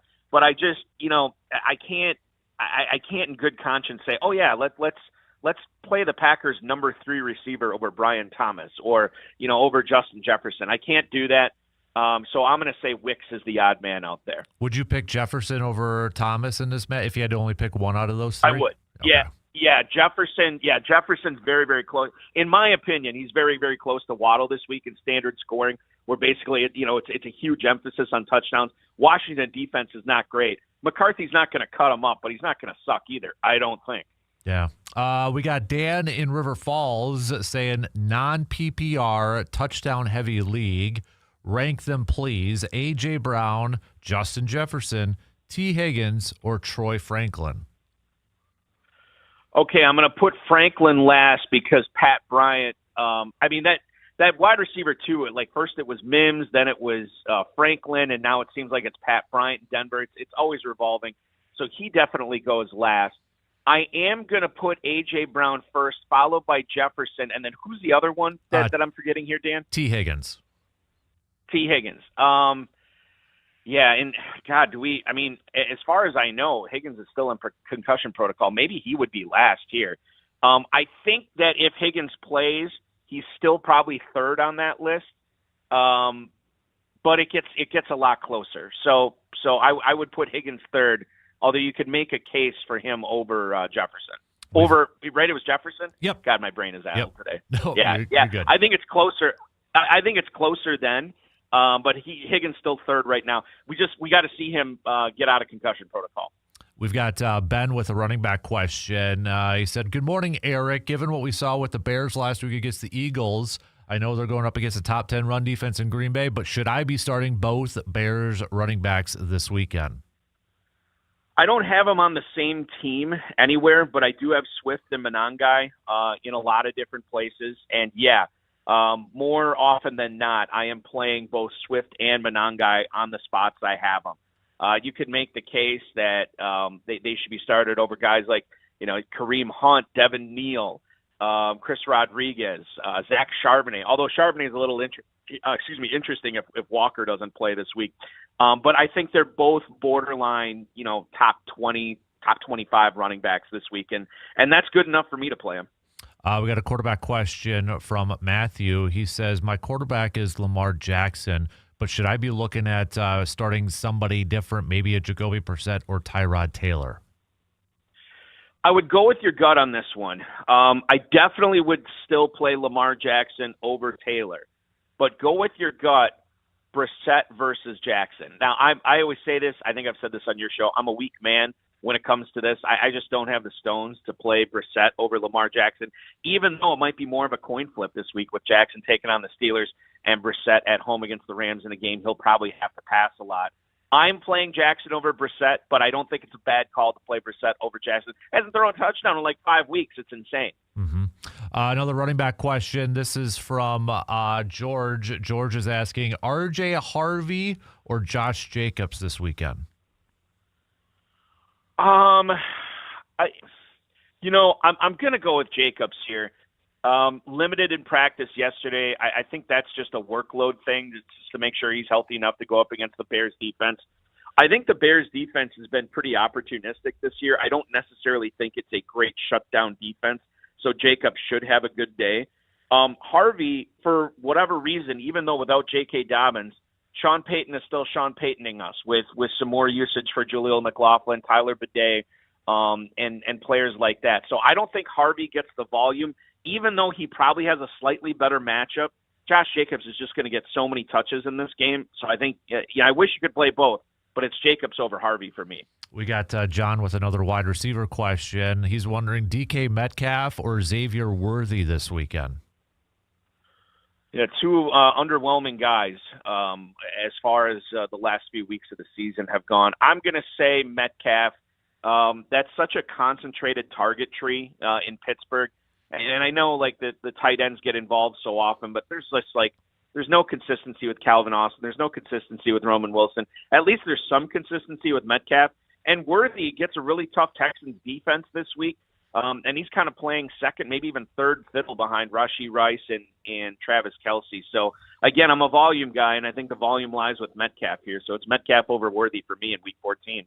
Luke's got an interesting quarterback question, and it's all based off tonight's game. He's like, guys, I need help. I've got Dak Prescott and Jared Goff on my team. Which one do I start? You know, it's funny. I was putting together my show sheet for my show tonight that goes on, you know, it's like a pregame / second screen experience for Thursday Night Football. And this is one of the topics we're debating because you could very well have both these guys if you waited on quarterback in your league. And now they're going against each other in a very important game for both of these players tonight. Goff is really, really good at home. But I go back and forth on this. Right now, I don't think Amon-Ra St. Brown plays. And I think if that's the case, then you got to play Prescott, who's going to have both Lamb, Pickens, and Ferguson, which is really, really good. So I lean towards Prescott over Goff here. We've got another texter who don't have a name, but he's wondering, hey, guys, Jaden Reed is available in my league. I'm not thinking about starting him this week, but is it worth a roster pickup maybe for the last couple weeks of the season?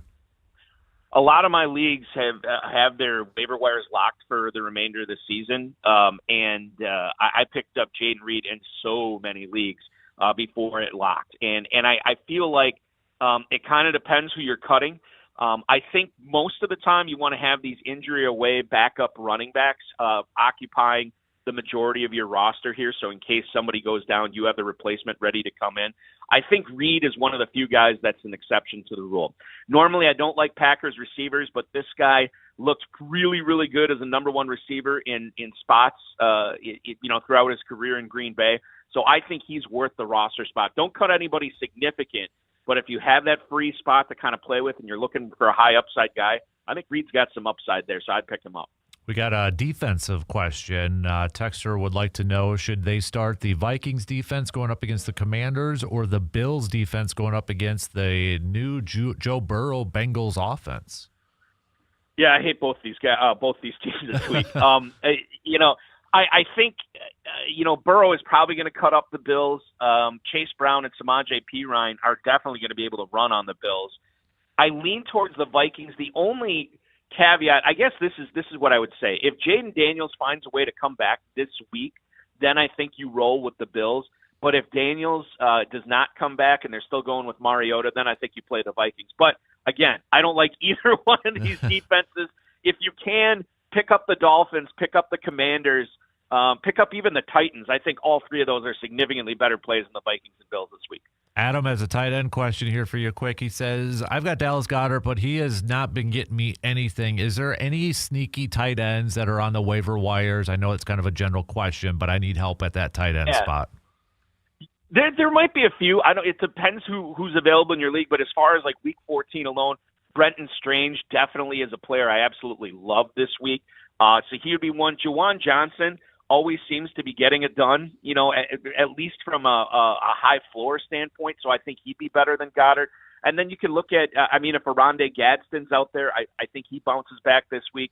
I like Ertz a little bit better. Darren Waller, I think, is a guy that if you do have tight end issues, and if Goddard is your starting one, definitely pick up Waller because I love his schedule the rest of the way. I love his usage even more. That's another guy that I think would probably be better than Goddard both this week and in the future too. And then we got another quarterback question. They're asking, they've got Justin Herbert as their quarterback. Should I just play it safe and start Tua against the Jets? You'll know more on Sunday. So I'm going to, here's the thing. If we're not getting any positive stuff on Sunday, it means that Herbert's probably not playing because we've already been getting some positive stuff on Herbert, right? He expects to play. He's planning on playing. It's his non-throwing hand. So if we are not getting positive stuff like that on Sunday, then yeah, I think you bite the bullet. You play Tagovailoa. But I would not make that decision until the last possible moment. All right, last question here for you. We got another quarterback question. This is from another Ben that's chiming in saying, okay, Daniel Jones has won me a lot of games this year, but I'm nervous with that injury he has and going up against Jacksonville. Should I bench him in favor of Tyrod Taylor? That's a good question. I don't think I would. Jones, I'm surprised he's playing through this fractured fibula or whatever he's dealing with right now. But he managed it pretty well last week, right? I mean, he didn't do that bad. Still put up some numbers. Taylor's interesting. Although, the thing is, that Dolphins defense has actually been coming on. It's weird. Ever since they traded Jalen Phillips, we're seeing more of a pass rush there. We're seeing more of a better effort from the Dolphins defense. So I don't necessarily know if that's the greatest matchup for Taylor. So I don't think I'd play Taylor over Jones. I don't think it's crazy if you did, but it's not something I would do. He's Eric Balkman. Before I let you go, dude, we got this big Packers-Bears game coming up on Sunday. How do you see this one playing out? I think it's going to be really close, and I try not to be a prisoner of the moment. I know the Bears played really, really well on Friday against one of the best teams in the NFC. I know that they are the number one seed in the NFC right now as well. I do think this is going to be a tight game. If I was to give you, I do think Green Bay finds a way to win this, but I think it's close. I'll say 25. I'll say 25-21. Packers get the win. He's Eric Balkman, Fantasy Football Players Championship, High Stakes Fantasy Football Hour, RotoViz, Better Network, also the show at The Score, Wisconsin. Dude, appreciate it as always, man. Stay warm, enjoy the games, and we'll catch up with you soon. You got it. Thanks for having me once again, Dan. Have a great weekend. You got it. There you go. Eric Balkman bringing it, as always, here this morning on this Thursday morning for our fantasy football chat. So big thanks to Eric there. All right, let's take a quick break. What's going on with the computer here? There we go. All right, there. See, still learning some buttons here. All right, let's take a quick break. And then I want to talk some more Packers-Bears. Give me some keys to victories for this game. All right, some keys to victories. Early look at this matchup. We've kind of dabbled on it a little bit earlier on in the week and such, but what are some of your other keys to victory for this matchup? And now that we are closer and closer to kickoff, how you feeling? All right. We'll take a quick break and be back to talk some football coming up in just a few minutes.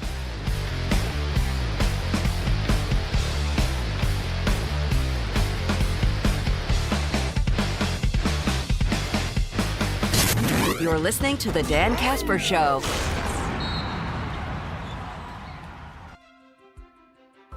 Melissa Peterson here for Franz & Bank in Eau Claire. Do you want to maximize the interest on your deposits? There is no need to look any further. Earn a premium rate when you open a Real Results checking account with us. Treat your deposits right and take advantage of this fantastic offer. Stop by the Eau Claire office today or conveniently open an account online at franzandbank.com/realresults. Franz & Bank and Trust. Real people, real results. Member FDIC.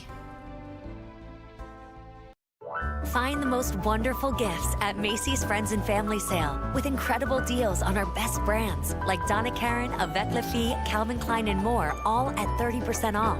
Plus, take 15% off beauty and fragrance from Lancôme, Clinique, and Yves Saint Laurent. Or Star Rewards members can earn $20 in Star money for every $100 spent on eligible brands. Going on now, only at Macy's Friends and Family Sale. Savings off regular and already reduced prices. Exclusions apply.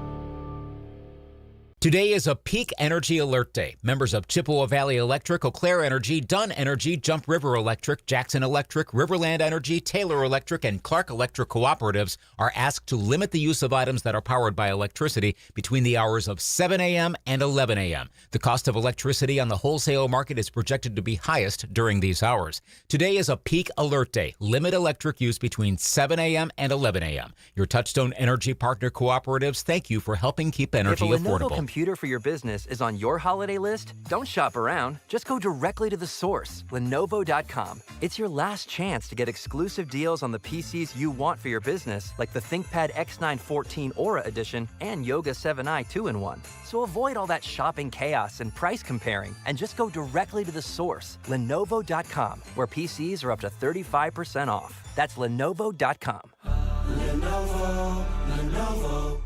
With Target, gifting has never been easier. This Saturday and Sunday, Target gift cards are 10% off with Target Circle. Treat everyone on your list to something you know they'll love. Gift cards for the trendsetters, the techies, the fashionistas, the foodies, and even yourself. The perfect time to save is now. This deal is a yearly fave, so hurry. Get more gifting for your buck and save 10% on Target gift cards with Target Circle for 2 days only. Only at Target. Restrictions apply. Festival of Toys, one of my favorite times of year, especially this particular day when our friends from Shields drop by, and they have done it again. They have come through. The employees of Shields have come through, and I've got to get one of the leaders of the group here as we're with Festival of Toys on the stations of Midwest Family, Eau Claire, and what a great drive. Now, you did a little bit of a candy cane drive through Shields. Tell me a little bit about how this worked. So what we did is we had 6 groups. We split the teams up in 6 groups, had a candy cane, and we tried to get each team to get to 1,000. So every day, Pam and I would go up and fill the candy cane to how much donations we got over daily. So, and then in the end, we had a goal of 6,000, and we went way over in the end. Yes, you did, to the tune of nearly $8,000. I mean, fantastic. They even found some cash for us, too, so Family Promise can buy some more things if they need to. Midwest Family Eau Claire partners with great partners, like with Shields, for instance, and the Shields employees and the great work they do. Thanks to Festival Foods, thanks to Easy Moving and Storage. Dirk has got his hands full out here. You brought about 7 tubs that we're going to have to unload and get out of his truck. We did, yes, and it just makes us so happy. That's our goal every year, is to fill the back of that truck. So. And it was awesome. And thanks to Glenn and, by the way, the rest of the team for bringing everything over. And thanks to you, and thanks to our wonderful partners with Best Holiday Ever, including Green Oasis Gardens and Window World, for being a part of this. Now, here's how this rolls. I'm out here till 10 o'clock today, Festival Foods on the West Side. Tomorrow, it's our big wrap-up day. We're going to wrap it all up at the Mall Drive location, 7 to 1 tomorrow. We're going to have some guests from Family Promise and so much more. You can continue to drop off donations of new unwrapped toys at the Festival Food stores in Chippewa Falls and the 3 locations here in Eau Claire. Allie Phillips Senior Center, they're getting involved too. Thank you so much for all of your support with Festival of Toys. Thanks again to Shields, and wow, what a generous donation. Family Promise Chippewa Valley will be doing a lot of work next week distributing those toys to those families in need. It's Murph here on Midwest Family, Eau Claire. The latest sports news, scores, opinion, and commentary. If that's not enough, you should seek professional help. The Dan Kasper Show.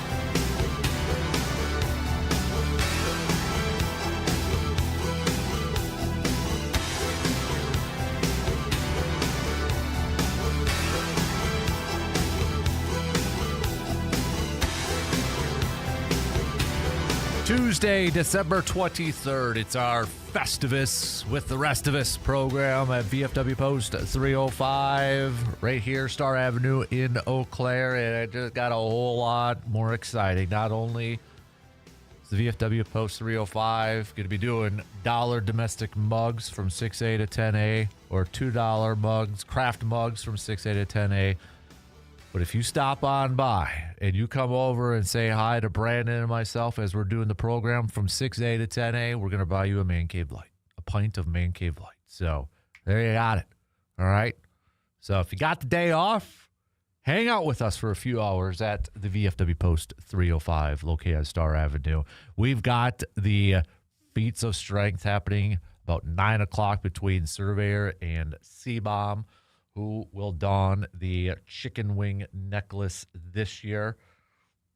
We'll see. Stop by, cheer them out. We're going to do a little bit more. We're going to have some other stuff planned with those 2 individuals and such. So remember, C-Bomb's the defending champ. So I don't know if like Surveyor's going to be like Rocky here. You know, in Rocky 2 when Mickey has him training to fight right-handed and then surprises Apollo Creed.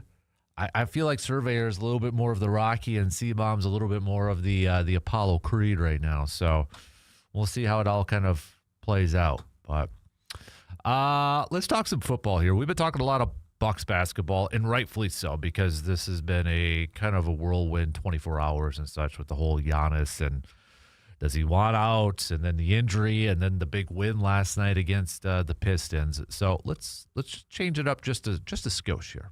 All right, just a skosh. I want to talk a little Packers-Bears as we get set for this big game coming up on Sunday. So some keys to victory here when it comes to Packers versus Bears.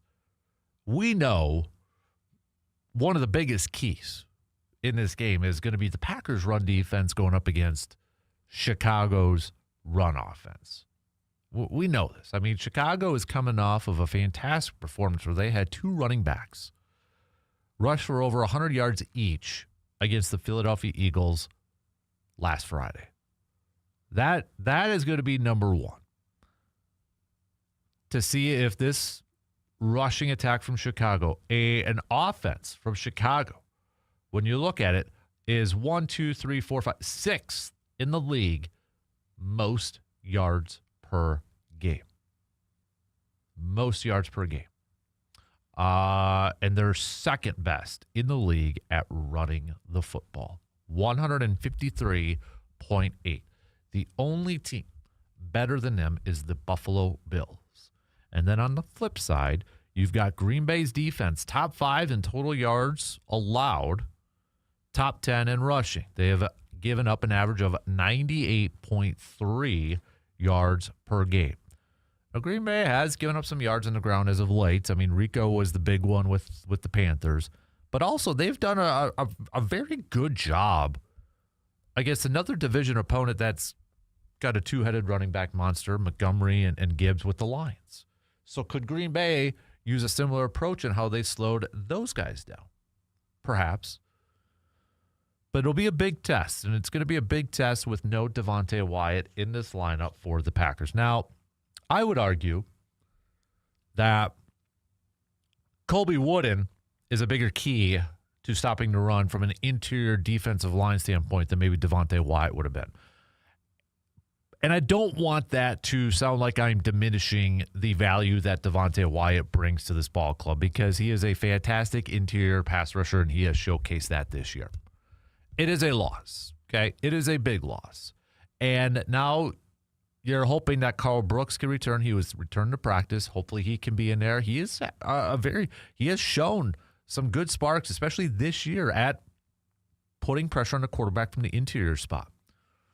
They bring in Jordan Riley to add some depth there. I think Warren Brinson is going to be asked, the rookie from Georgia is going to be asked to play a big-time role in this. And can he take advantage of this? What about Stackhouse? You know, Stackhouse was supposed to be the next TJ Slayton, the undrafted guy from Georgia. He got an early opportunity, but wasn't playing that well. So will they increase that? That is going to be a big key. And this is a very, very good offensive line from the Chicago Bears going up against this front from Green Bay. We say it every week, and it's true again this week. Games are won in the trenches. And a big key to victory for both these ball clubs is going to be this matchup. Packers defensive front, Chicago's offensive line. And, of course, you throw in Micah Parsons and such. And I think you guys say the front 7 for Green Bay, because these linebackers, especially if Quay Walker's going to be back, you got Edgerrin Cooper over there. Isaiah McDuffie has been playing some really good football. It's this front 7 going up against the protection from Chicago's offensive line. Now, on the flip side, we're talking about Chicago's running game. I think there is an opportunity for Green Bay to have success running the football. Chicago is 5th worst in run defense in the league this year, giving up 133.8 yards per game on the ground. There is an opportunity there for Josh Jacobs, Emmanuel Wilson, those guys to gain some yards. Is it good? Is that Green Bay defense, or excuse me, is that Green Bay offensive line, which maybe finally kind of settling into their own here after Anthony Belton was moved into the starting lineup at right guard? Are they kind of finally starting to settle in? This is an opportunity, I think, to really get that running game going, to establish that running game. And in turn, maybe get the play action going here. Because you look at it, Chicago is about bottom third in terms of passing yards given up to. I mean, you look at it from a yards standpoint. Chicago's defense is 1, 2, 3, 4, 5, 6. They're 6th worst in terms of yards given up. And then when you look at it from points defensively, they're bottom 10. So there's opportunities, but I think it starts with getting that running game going, establishing it. But then you could get the play action going. If Jaden Reed is back, maybe you could get some of that misdirection going. And just trying to keep this Dennis Allen-led defense from Chicago on its heels, kind of keep them guessing.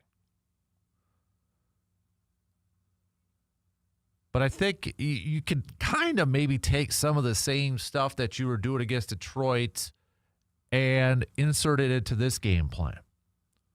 Slow down the run from Chicago. Stop the run. Caleb Williams, I think you got to put a ton of pressure on him. Micah Parsons, baby. Unleash the beast. Let's get after him. Let's pressure him. Let's make it uncomfortable for him. He's going to be a little bit more of a scrambler than what Jared Goff has been, though. So you do have to be aware of that. And I think from Green Bay's defensive standpoint here is, if you can get off the field on 3rd down, you got to get off the field on 3rd down. You cannot keep drives. You cannot let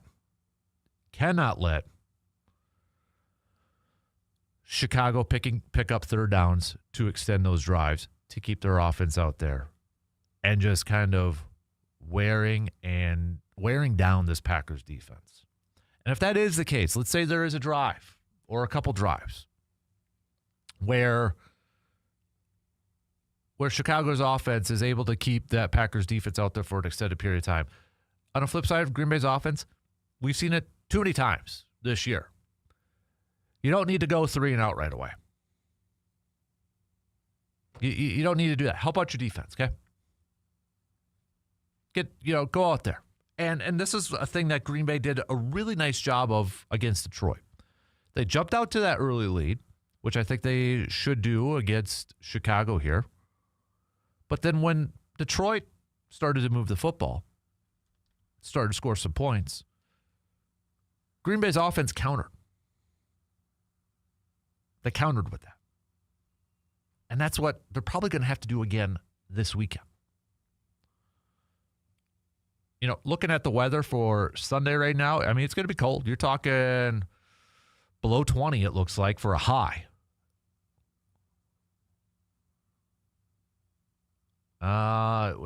Is that going to be, I mean, so then during the day, it's going to get colder and colder and colder. You're taking running game. And you just want to pound that football up the middle, I would think. And we'll see what the surface is like, too, because Lambeau does get a little slippery this time of year and such. That would be an advantage for Green Bay at that point. But that's kind of how I see some of these key matchups. Players who have got to have a game in this thing. I'm going to go Colby Wooden. You could say the front 7 overall.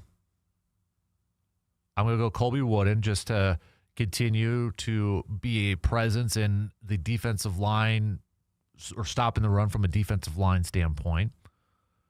So I'll go Kobe Wooden. Although, I mean, again, pick anybody in that front seven. I think you got an argument there. And offensively, I'm going to go Josh Jacobs. So that's how I see it for my players who got to have a game. All right, let's take a quick break. We'll be back with more coming up in just a little bit.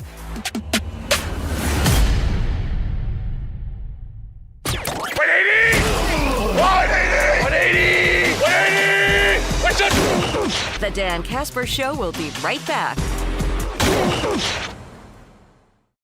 If your feet are tired, it's not you, it's your shoes. At the Shoe Doctor in Eau Claire, comfort is the whole point.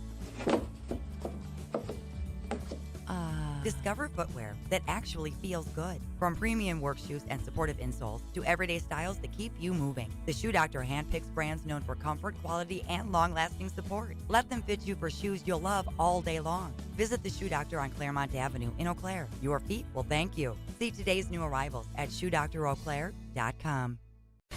There's never been a better time to become a John Deere Rewards member. Why? The answer is in the name. Rewards. Benefits, perks, like the Black Friday Turns Green sales event, when rewards members save an additional $750 on select John Deere tractors, mowers, and Gator utility vehicles. It's easy. Find the link to register at TractorCentral.com. For complete details, visit TractorCentral.com/rewards. It's a John Deere day. Today is a peak energy alert day. Members of Chippewa Valley Electric, Eau Claire Energy, Dunn Energy, Jump River Electric, Jackson Electric, Riverland Energy, Taylor Electric, and Clark Electric cooperatives are asked to limit the use of items that are powered by electricity between the hours of 7 a.m. and 11 a.m. The cost of electricity on the wholesale market is projected to be highest during these hours. Today is a peak alert day. Limit electric use between 7 a.m. and 11 a.m. Your Touchstone Energy Partner cooperatives thank you for helping keep energy affordable. Find the most wonderful gifts at Macy's Friends and Family Sale with incredible deals on our best brands like Donna Karan, Avec La Fille, Calvin Klein, and more, all at 30% off. Plus, take 15% off beauty and fragrance from Lancôme, Clinique, and Yves Saint Laurent. Or Star Rewards members can earn $20 in Star money for every $100 spent on eligible brands. Going on now, only at Macy's Friends and Family Sale. Savings off regular and already reduced prices. Exclusions apply. With Target, gifting has never been easier. This Saturday and Sunday, Target gift cards are 10% off with Target Circle. Treat everyone on your list to something you know they'll love.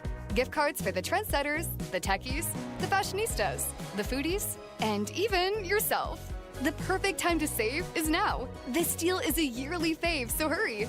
Get more gifting for your buck and save 10% on Target gift cards with Target Circle for 2 days only. Only at Target. Restrictions apply. The numbers are starting to come in for this fall's harvest. Let's take a look at some of those numbers and other farm news this morning on Sports Talk 105.1 and AM 790. Next week, USDA economists will release their December World Agriculture Supply and Demand Report, but we already know the harvest, especially for corn, was a big one. The U.S. Grains and Bioproducts Council has already released its estimates for the year, and it shows the corn harvest will be the biggest ever in this country, 16.752 billion bushels on yields of 186 bushels an acre.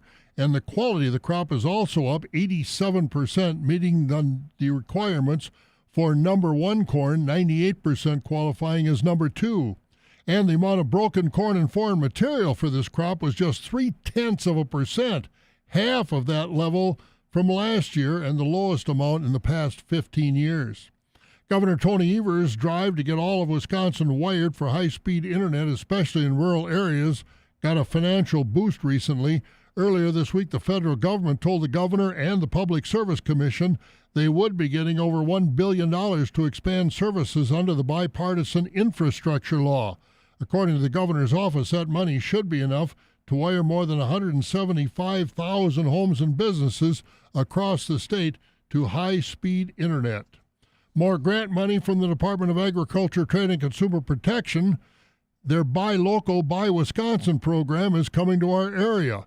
And from this area, Ranch Brand Meats of Chippewa Falls will use their grant to implement strategic growth support plans to expand access to Wisconsin-raised beef, and Sacred Blossom Farm of Gilmanton will use their funds to improve access to and awareness of Wisconsin-grown herbs, as well as expand distribution, education, and outreach for locally grown herbal teas.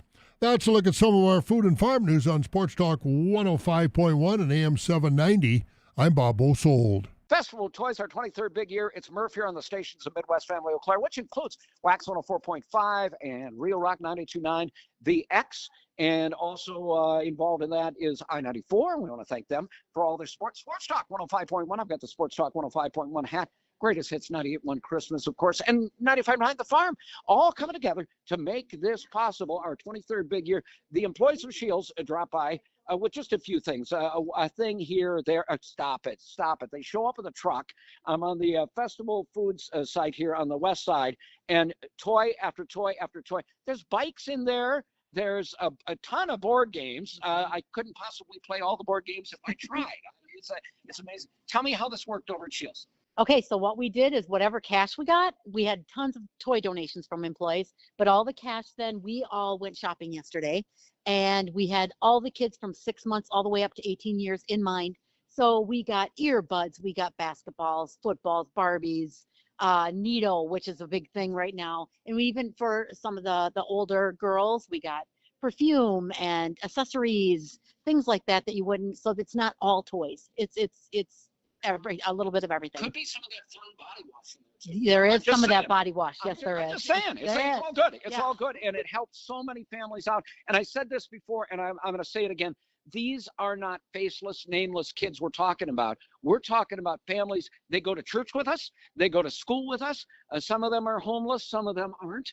Some are near homeless. Some are struggling. Families are struggling this year. You can continue to help out with Midwest Family, Festival of Toys, Festival Foods drop-off toys at the Festival Foods locations through tomorrow. We may extend that with the cold weather we have. We may extend that through the weekend to help you out a little bit in case you haven't got a chance to shop just yet. We're going to leave some of the donation boxes out. Thanks to EC Moving and Storage. Thanks to Winter World, and thanks to Green Oasis Gardens for all the great donations here and all the great support of Festival of Toys. I'm out here till 10 o'clock at Festival Foods on the west side of Eau Claire. Tomorrow, it's the Mall Drive location from 7 a.m. to 1 p.m.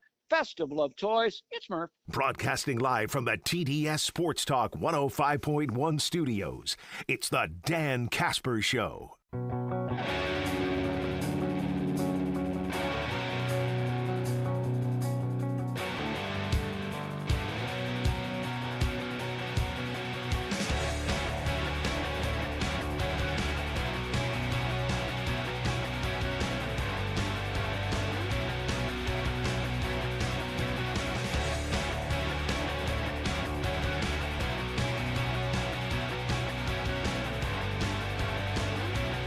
Bucks will be back in action tomorrow night, taking on the Philadelphia 76ers. Tip time for that game, 7 p.m. You can catch it right here on the radio dials, 105.1 FM and 790 AM. Pre-game coverage will begin at about 6:30. If you missed our conversation with Justin Garcia from the Bucks Radio Network, I'll put that up in our podcast a little bit later on this morning, the Man Cave podcast, available wherever you get your podcasts, Apple, Spotify.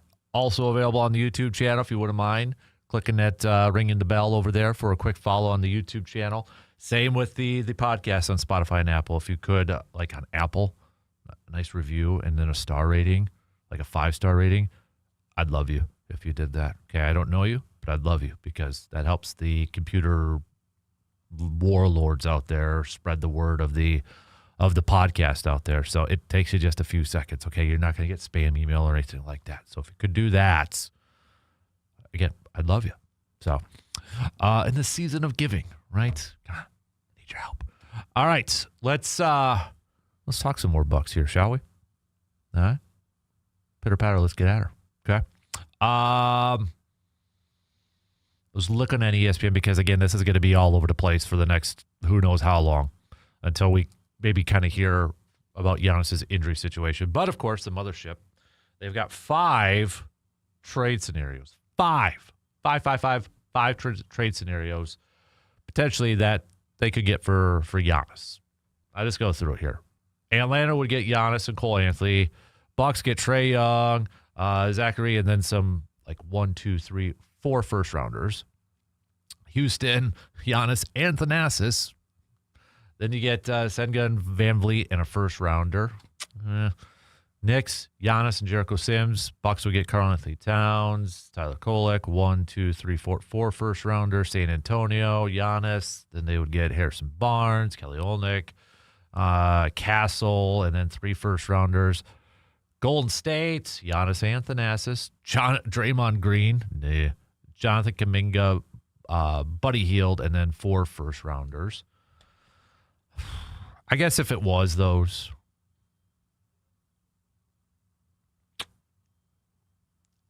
I'd probably go with Atlanta. That would be the best one. Then maybe the Spurs. But I still just want Giannis. Okay, is there anything? I want to keep Giannis. I want to keep Giannis. Okay, so that's what I'd rather have. But it is what it is. It's just going to keep getting louder and louder and louder. But we'll wait and see. As today we'll probably find out something about Giannis's calf injury. We'll find out how severe it's going to be and how long he's going to be potentially out. Because let's be real here too. If it is a severe injury and he's going to be out for a long time, it's going to affect it. It's going to affect anything like this. I mean, this is like Justin kind of said in our conversation a couple hours ago, a potentially franchise-defining time period right now.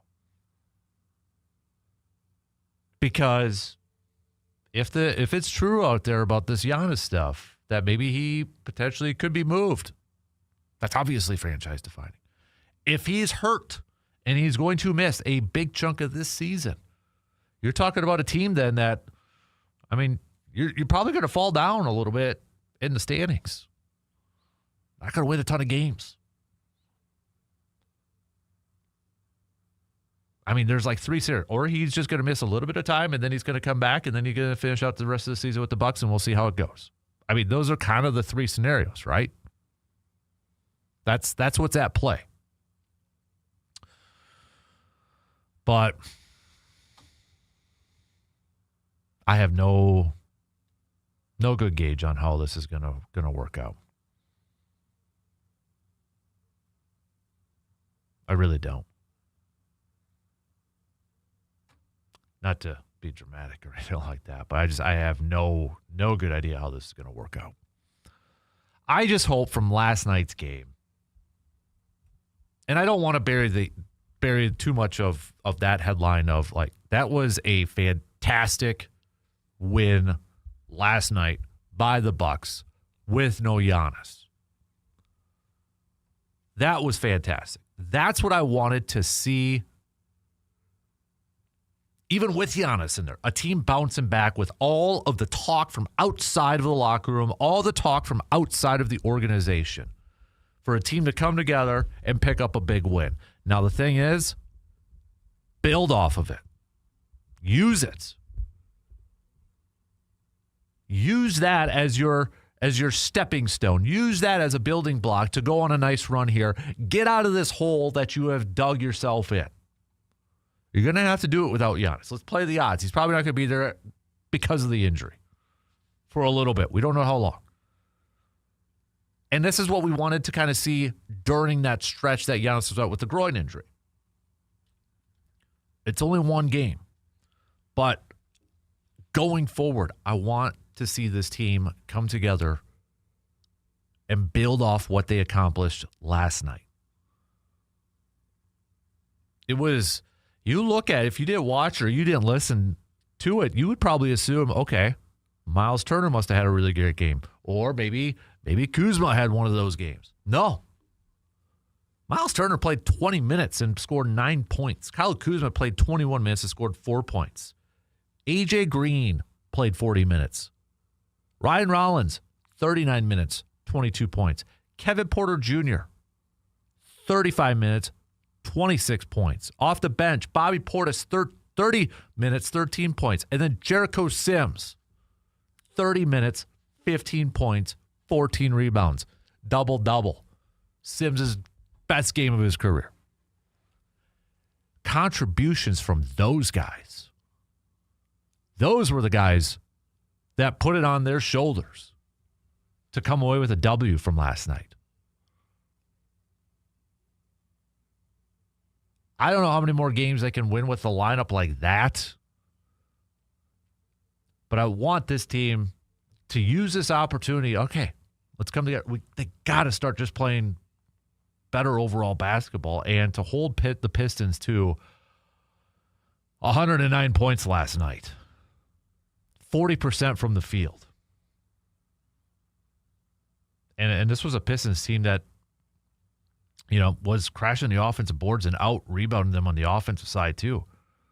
But forcing 14 turnovers. Bucks were sloppy, especially really early on in the game with turnovers. But this is where they're going to have to really crack down, is on the defensive side. I don't care if they score 130 points per game. If they're allowing 131, what does it matter? They got to crack down on the defensive side going forward. It was a good step last night, and I hope they can continue to do it. We'll take our final break, and we'll wrap it up with some picks coming up after these quick words.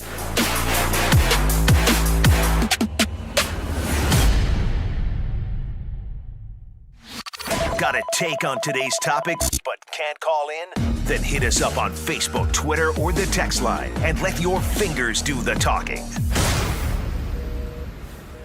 You want to feel important. You want to be part of something bigger, something that matters and can help change things.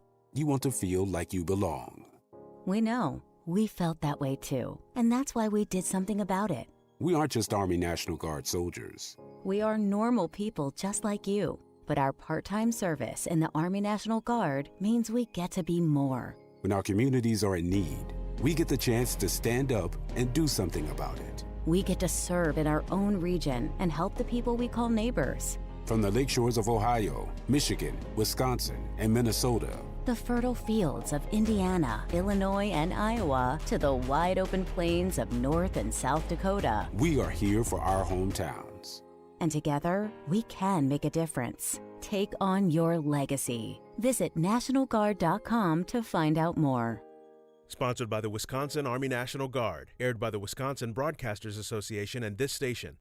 One of the beautiful parts about living in this area we call the 715 is the people. And when you look around, there are tons of people, interesting people, doing interesting things, and I want to find their stories. Hey, it's Phil Tripper, host of Inside the 715, and that's the new podcast where we talk to those people. And we talk about all of the different ways that those people are making the 715 a great place to live. That's Inside the 715, the all-new podcast at AroundThe715.com, the Around the 715 app, or wherever you get your podcasts.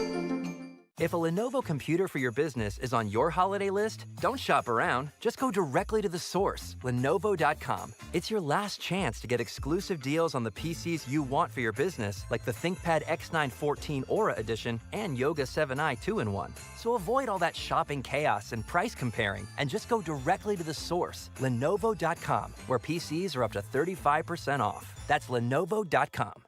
Lenovo. With Progressive's collision coverage, my family gets up to $1,000 for vet bills if I'm injured in a car accident. And that makes this Chihuahua really feel like part of the family. What's that? I don't sound like a Chihuahua? Oh, I'm sorry. What exactly am I supposed to sound like? I guess all Chihuahuas are high-strung, riding around in expensive designer purses. Actually, I prefer riding in cars. So I appreciate that my family protects me with Progressive's pet collision coverage. Okay, maybe I am a little high-strung.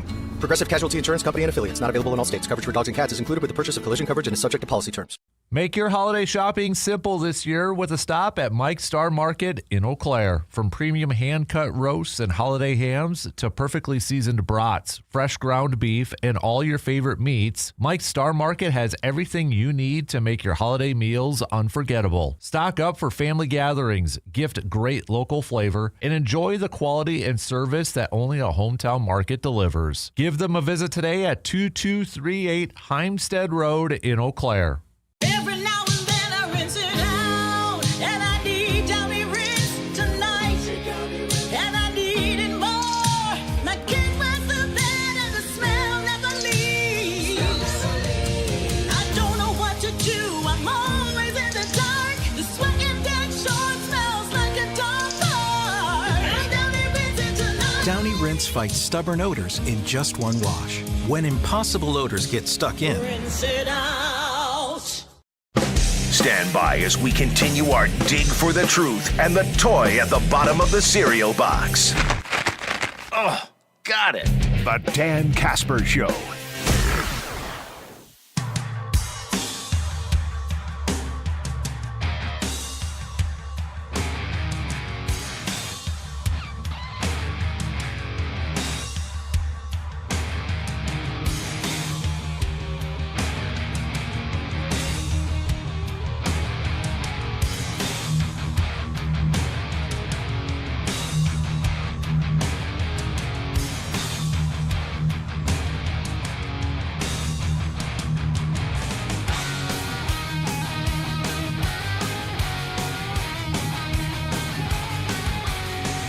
Let's wrap up things here this morning with some picks. We've got football on the docket for tonight as well. But before we make that pick, let's go through and let's do some NHL games for tonight, shall we? We got a good slate. We got St. Louis taking on Boston. I'll go with the Blues. Rangers, Ottawa.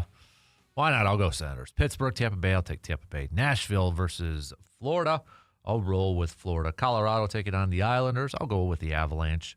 Toronto, Carolina. I'll go with the Maple Leafs. Detroit, Columbus. Why not? Red Wings. Minnesota, Calgary. Oh, Calgary. Seattle, my Kraken taking on Edmonton. It'll be a tough one, but come on, Kraken. Chicago taking out the Kegs. Give me Chicago. NBA slate for tonight. Just a few. Golden State at Philly.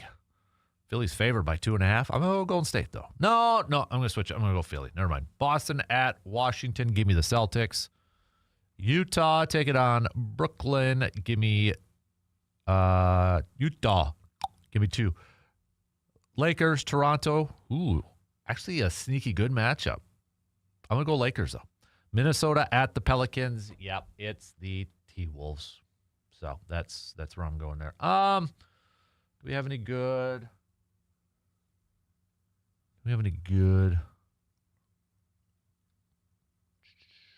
Let me bring up the basketball schedule, the college hoop schedule here. Now let's skip it. All right, so we've got Lions Cowboys, a fantastic Thursday night football matchup for tonight. The Lions are favored, right? Let me see if I can find a line here really quick. Lions favored by 3. Boy, Dallas's offense is playing hot. This is a desperate game though for Detroit. I'm going to pick Detroit to win. If this was in Dallas, I might pick Dallas. And I can't they've gotten better with that Williams trade, but I got to go Lions. I'm going to go Lions to bounce back with that loss against the Packers on Thanksgiving and getting the victory at home. So, but we got good matchups all across the board this weekend. Pittsburgh versus Baltimore, the Colts versus the Jaguars. We've got, I'd say, Bengals and Buffalo now with Joe Burrow back. That's a good matchup. Obviously, Chicago and Green Bay, Houston and Kansas City, Chargers and Eagles on Monday night. Definitely got some good matchups. So, all right. Big thanks, everybody, again for hanging out. Big thanks to Justin Garcia. Big thanks to Eric Balkman. Big thanks to Jake Boakes and all of you for chiming in and participating with us this morning. Don't forget to check out the podcast if you missed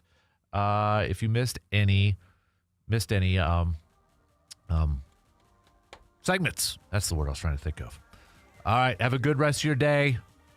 We'll talk to you again. All right. Stay safe. Stay warm out there for sure.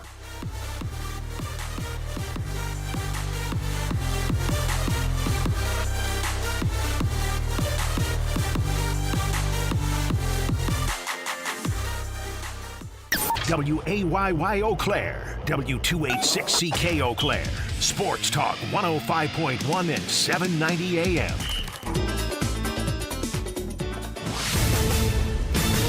This is a Wisconsin Sports Zone update. Well,